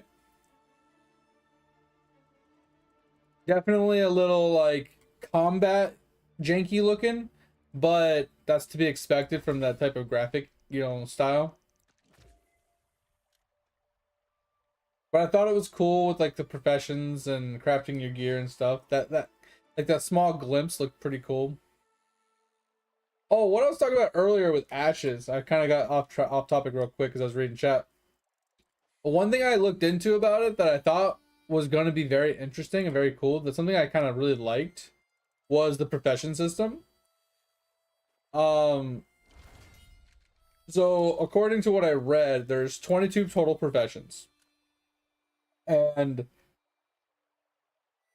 you can technically do all the professions in the game. So professions have tiers, obviously tiers 1 through, I don't know, like 8 or something like that. I don't know what they are. Let's just say 1 through 10. So you can level up these professions, but only so many of them can be leveled, right? So you can technically unlock all of them and use all of them at level 1, but you can only have so many at level 2, so many at level 3, so many at level 4, and so on. But whatever's in tier 3 also counts as being in tier 4, right? So anything in the higher tier also counts as the prerequisite. So let's say you can only have 2 of them max level, right? But you can have 3 of them 1 step below max level. The 2 that are maxed also count as being 1 step below. So technically you can only have 1 extra a step below max level. So the way it boils down to, in order to do every profession in the game to its maximum, like to get it to max level, be able to do all the crafts in the game for it, you have to have 11 characters or friends, right? So you have to specialize in 2 of the 22 professions, which is cool. I don't hate that. It allows for people to have multiple characters. It allows for guilds to prioritize people for certain aspects, things like that. But it also doesn't limit people too severely, because you can still do the other professions just at a lesser tier, which I didn't hate that idea. And then currently in early access, you can only have up to 5 characters supposedly, so there is some limitations there. You can only max level 10 professions between your 5 characters, but the rumor is you're gonna have somewhere between 8 and 12 characters on full release. I'm hoping it's 12, not 8. But we'll see. And then the other thing I found out was they have a lot of archetypes. So they have 8 basic classes, primary classes, whatever you want to call them, right? So fighter, mage, priest, whatever. Like they have 8. Or yeah, they have 8. And then they have 8 subclasses on top of that. So that way every primary class can have like one of the 8 subclasses. So it gives you a total class repertoire of like 64 total combinations. So, you can be a warrior with healing aspects. You could be an archer with mage aspects, right? You can combine and contrast it to the playstyle that you like. And I like that, because it reminds me a lot of Thorn and Liberty, which is one thing I loved about Thorn and Liberty, is like I could be a great sword user with a healing tome, and I could take advantage of like heals over time and hots and curses and things like that from the tome while using my greatsword. Right? I love that archetype style where you can combine and contrast different weapons together to get different feels for different playstyles.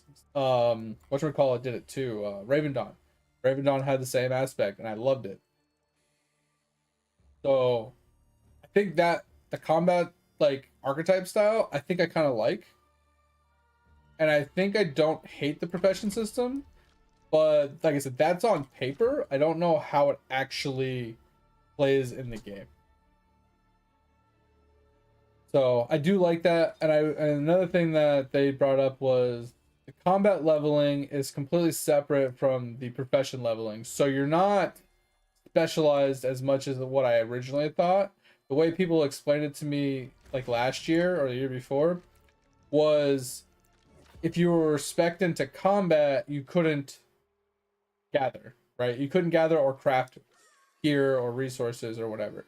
You had to basically, you were more of like a protection person if you were combat oriented. You went out, you killed mobs, and then you would escort like gatherers with you in your party. So you would kill the wolves and they would gather because they couldn't combat, but you couldn't gather. That's the way it was explained to me like a year or two ago. And I thought that was a very interesting idea, because it forced people into communities, right? It forced cohesion of the community to be like, all right, guys, I want to go combat style. So like there was guilds slated for combat that would be hired by gathering guilds to escort them to get resources, and then they would share the profits. They'd pay them for their services. I thought that was cool because that's more along the lines of like role play, right? How many blacksmiths can go into a dungeon and kill the dungeon boss, right? They're a blacksmith. They're not a combat person, right? Makes more sense. But I also thought that system had Eve feelings, Eve Online, because in Eve you kind of have to do the same thing. You specialize in something because you only have so many points available to you until you've played the game long enough to accrue enough points to subspecialize in other things, right? And I think that's kind of like the way I was leaning towards the way it sounded. And I wouldn't be opposed to a system like that because then eventually, with enough effort, time, and grinding, you could be a combat gatherer, right? You could be a gatherer that can do combat. You could be a gatherer that could also craft, right? And possibly like combat. Like you could subspecialize in other things and be like a one-trick pony or a, one character fits all kind of thing. I liked that idea. But now it's everybody can combat and everybody can do professions. But when it comes to professions, you can only specialize in 2. So it's more along the lines of a World of Warcraft now. So everybody does combat, everybody grinds, everybody does whatever, everybody does dungeons, raids, whatever. But then, hey, what professions have you leveled up and whatever? Are you a gatherer? Are you a crafter? Like, whatever the fuck you are, a processor. Now it's more along the lines of WoW, because WoW you can only have 2 professions. But this one, once again, you have 2 max professions, but you can still do all professions. So I think there was that's a slight advantage over WoW, because you can still at least gather basic materials and low level zones and stuff. You just can't gather like the high tier materials if you're specialized in something specific. Another thing that they announced was tools eventually break. So you can repair them X amount of times, but eventually their durability, it can basically be no longer be repaired and you can't do anything about it. You have to get a new tool. So that's a positive and a negative. So it's a double-edged sword. But I like it because it gives viability to tool crafters. Tool crafters from there on are always needed for anybody that's going to gather, right? Because gatherers either A, need to make their own tools, or B, need to buy tools from people that make tools. So tool crafters are always needed and gatherers are always needed at that point. Because gatherers need the tool crafters to make their tools so they can gather more. But the tool crafters need the gatherers to gather the goods for them. So it's like a good synergy right there. I'm hoping that there's more synergies like that, where there are certain aspects of the game where they're I wouldn't say consumables, but there's a duration on a lot of the items that eventually they need to be replaced. Now I wouldn't say best in slot gear needs to be replaced, but there needs to be some sort of repair cost that requires materials crafted from professions to repair certain things, right? To bring its durability back into line or make it repairable again or something.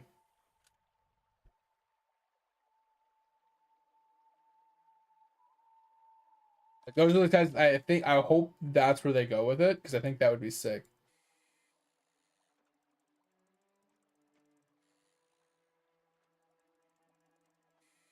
Yeah, but I'm not saying hammers per se, Tover. I'm talking about like pickaxes and lumber axes, you know what I mean, hoes, the gatherable tools, the tools used to gathering materials, the things that need to be repaired over time. Like you said, if you're using a hammer and you're beating the crap out of metal to like form it and forge it, hammers are pretty sturdy objects. They don't break all that. Maybe you might break the handle eventually or something, or maybe over time and with enough uses, you know, maybe break the damn hammer somehow. But yeah, hammers are a different story. But we're talking about like a pickaxe, hitting rocks, a lumber axe, you know, hitting trees. Over time, you know, it needs to be repaired, aka sharpened. And after so many times of you sharpening an axe or something like that, you know, it's slowly. I mean, obviously, we're talking thousands, hundreds of thousands of sharpens, right? Eventually, like, there's not much left of the axe because as you sharpen it, you're getting rid of some of the metal, right, to resharpen it. But obviously, like, as you're hitting it, like, if it's a wood handle, like, that wood handle is taking a beating every time you swing the axe or whatever. So, I mean, like I said, I get the idea. And in IRL, yes, you wouldn't replace them very often, hardly ever in most situations. But in a video game, things need to be hyper accelerated so it's viable for continuous growth and continuous play, right? Replayability, you know, reasons to log in every day to do work and stuff like that. So that's why I agree with non-repairable gear at a certain point or breaking, you know, disintegrating to dust, things like that. That's one of the things I like about RuneScape, but I also dislike because there's a lot of gear in RuneScape that's like best in slot, but it degrades to dust, or it's only repairable if you have like a duplicate of the item, things like that, which is really annoying because it works for 10 hours worth of combat and then you have to repair it, which can get costly because you have to get a brand new one to you know, repair it or whatever. And it's annoying, but at the end of the day, it makes more sense. It keeps the economy kind of stable because you don't want someone to buy a best in slot piece of gear and then never have to buy anything ever again, right? If you have full decked out best in slot character and you never have to trade players, you never have to get anything new, you never have to get a repair, you never have to do anything because you already have the best in slot of everything. What's the point of continuing to play the game, right? You have everything you need. All you're going to be doing is just like grinding PvP or PvE content and not needing anything. You don't need anything. There's no point to keep playing. And then the people that are crafting gear for people, the people that are crafting things and like to do professions, they run out of people to supply because once the I finally got a snail. Because once they give, you know, once people have the best in slot, don't get me wrong, this is true and also untrue. As people have best in slot gear that doesn't need to be replaced, you lose a customer. But with those games, typically there's so many new players or so many alt characters coming into the game regularly that you always have a flow of customers. But it's got highs and lows. Sometimes it's very hot and there's a lot of people that need it. Sometimes it's very dead and there's not very many people needing it. So it does have highs and lows in there. But at the end of the day, like, there's always people needing something because there's new people coming to the game. There's, you know, people making alt characters and things like that, or finding a new build and trying to buy something new or whatever. But I think I like the idea more of things not being indefinite, right? Not being immortal gear, not being immortal stuff. I like duration based things where it's annoying because, oh, I need to make sure I have 10 things of food because food only lasts an hour. It's annoying to have to worry about maintaining your buffs. And you guys watch me all the time. When there's buffs, I never use them because I don't like to have to work, like, I don't like to have to like rely upon buffs to make my character strong enough to do something. I like to be able to do it with no buffs, no nothing, and then I add buffs in after I know I can maintain it without it. It's usually how I operate with most of my games. But I'm just too lazy to maintain my buffs, right?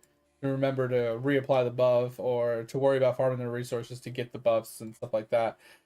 But I think that's really good. Cooking and alchemy usually hold a really high place in that situation, so they're always needed. But then they need to expand upon that stuff into more fields, right? Like blacksmithing needs to have more consumables that are useful for armors. You know, padding that wears out over a certain duration of time. Honing stones for weapons to make them stronger, or counterbalances to make them at more attack speed, and they only last for so long. So like there needs to be these consumables, multiples of them, for each profession type that gives them something to grind resources to make these attachments and these consumables for all professions. It shouldn't just be like one or two professions that have a non-stop endless supply of resource like need, right? Every resource should be always needed. Every profession should always be needed, right? Like maybe there's a profession that like armor smiths and blacksmiths. Maybe you have to bring it to a maxed out armor smith to fix your unrepairable gear, right? Maybe in order to repair gear, you have to bring it to let's say a level 10 blacksmith, and you have to give him, you know, and then he needs X amount of resources to do the repair. That would be cool because then blacksmiths are always needed, right? Blacksmiths are always needed to repair gear, and the resources to repair the gear varies depending on the tier of gear. So the resources required will always vary, but will always be needed. Like all the resources in the game will always be needed. That would be a badass system. It would be annoying if there wasn't a lot of players, right? Or if you didn't know somebody, but people would be selling their services all the time, right? You could put some sort of like town board notice up or something. You could put like a post on there and be like, you know, just like PoE does. You go to like a specific world town. If you go to the notice board, there's people that have posts on there selling gear, selling carries, you know, looking for parties, blah blah blah. It's basically like that. They could have that in the game, so someone could like DM you if they have like need of a blacksmith or something.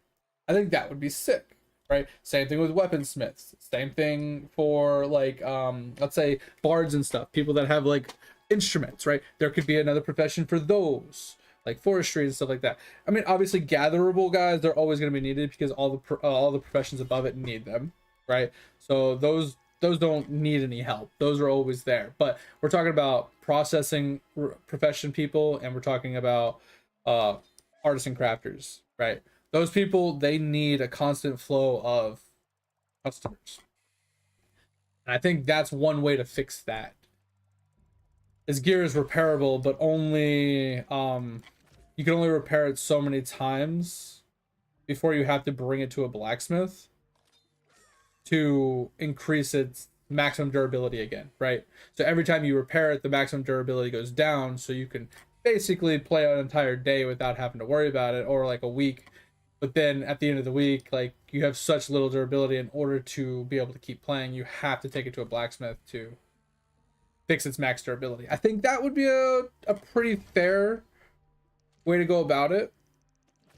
And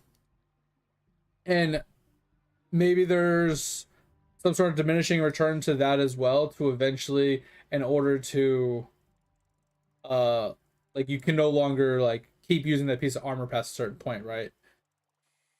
Like maybe the maximum durability can only be like every time the max durability increases, the max durability max goes down.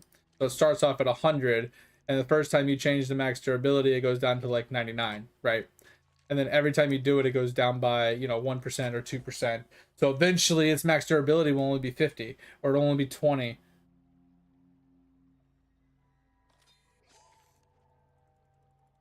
Like that's an option, but I don't think it's necessary. The only reason I bring that up is because at a certain point, the only thing people would be doing is just using blacksmiths and weaponsmiths to just fix their max durability, but they would never be needing new pieces of gear, right? They would never need a new sword.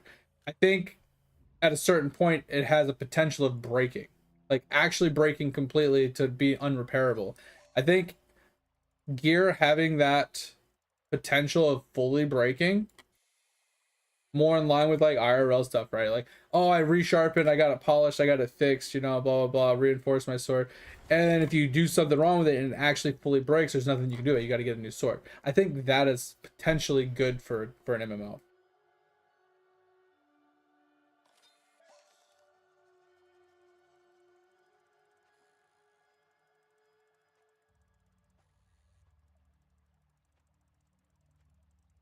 So this is what I was saying, Topher, is that's what I was saying originally. So you, as the player, without being a blacksmith, could repair your gear, right? But it loses its maximum durability, right? So it starts off at 100, you work your way down, you repair it, it's at now max durability of 94, 95, whatever, right? And then you work your way down and then you repair it, now it's at 90, you work your way down, you repair it, blah blah blah. But if you wanted to re-increase the durability maximum back up, you would need a blacksmith, right? The reason I say this is because if that is the way the system was, right? The like if it was you needed a blacksmith every time you needed to repair, that means you would if you were a blacksmith, you would never leave town, because you would be flooded with people constantly coming up to you, constantly needing repairs, because people are burning through their weapons so fast between dying and just combating so much. It would be crazy. Like the amount of resources needed to maintain 1,000 players constantly burning through their weapons would be astronomical for a game. In real life, not so much, but in a game would be unreal. Because you got to imagine how much people play, right? If someone goes and plays for 10 hours straight, they're going to need their weapon repaired probably 2 or 3 times in a 10-hour stretch. And that's one person. If you have 20, 30,000 other players, that is so many repairs so often. That's why I was saying, like, they should be able to just take it to an NPC to do a generic repair, but it lowers the maximum durability. And that way they can play for a full day without the need of going to see a blacksmith 5 times in a day. They could literally just do it with an NPC, and then at the end of the day or at the beginning of the day, find a blacksmith to repair the maximum durability, get it reforged to pristine, and then start from there. But what I'm saying is, let's say you have like a best in slot badass sword, and you don't want to, for an economy purpose, you don't want someone to have a best in slot sword on week 1 and then 10 months later he still has the same sword and he hasn't needed an upgrade, he hasn't needed any changes, he hasn't needed the new sword, all he's done is got it repaired over and over and over again. I think that there should be a thing that if your durability is under a certain percentage, it has a potential per durability loss past a certain point. Let's say below 50% durability, every time you lose a durability, there's like a 1% chance for your weapon to fully break and be unrepairable, needing a quote-unquote reforge, right? Basically, someone needs to recraft a brand new weapon for you. I think that would be cool.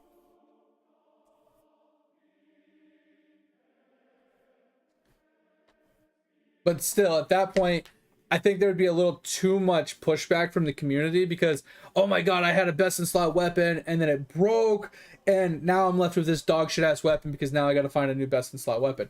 It's like it would make the game more niche because the people that enjoy that would really enjoy it and the people that are kind of on the fence about it would really hate it.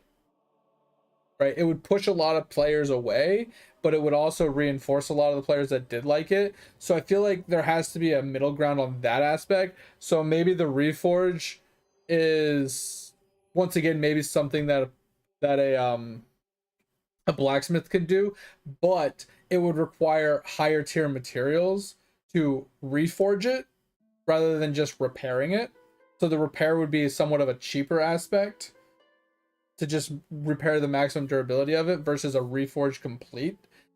Like maybe that requires like raid resources or like high level dungeon resources. I don't know. That could be kind of like a way to keep your best in slot weapon, but it requires a reforge. So it's literally a dead weapon until you get the necessary materials to reforge it from scratch. I think that could be worth it. Okay, I need to figure out where the fuck clams are. All right, we're gonna try here.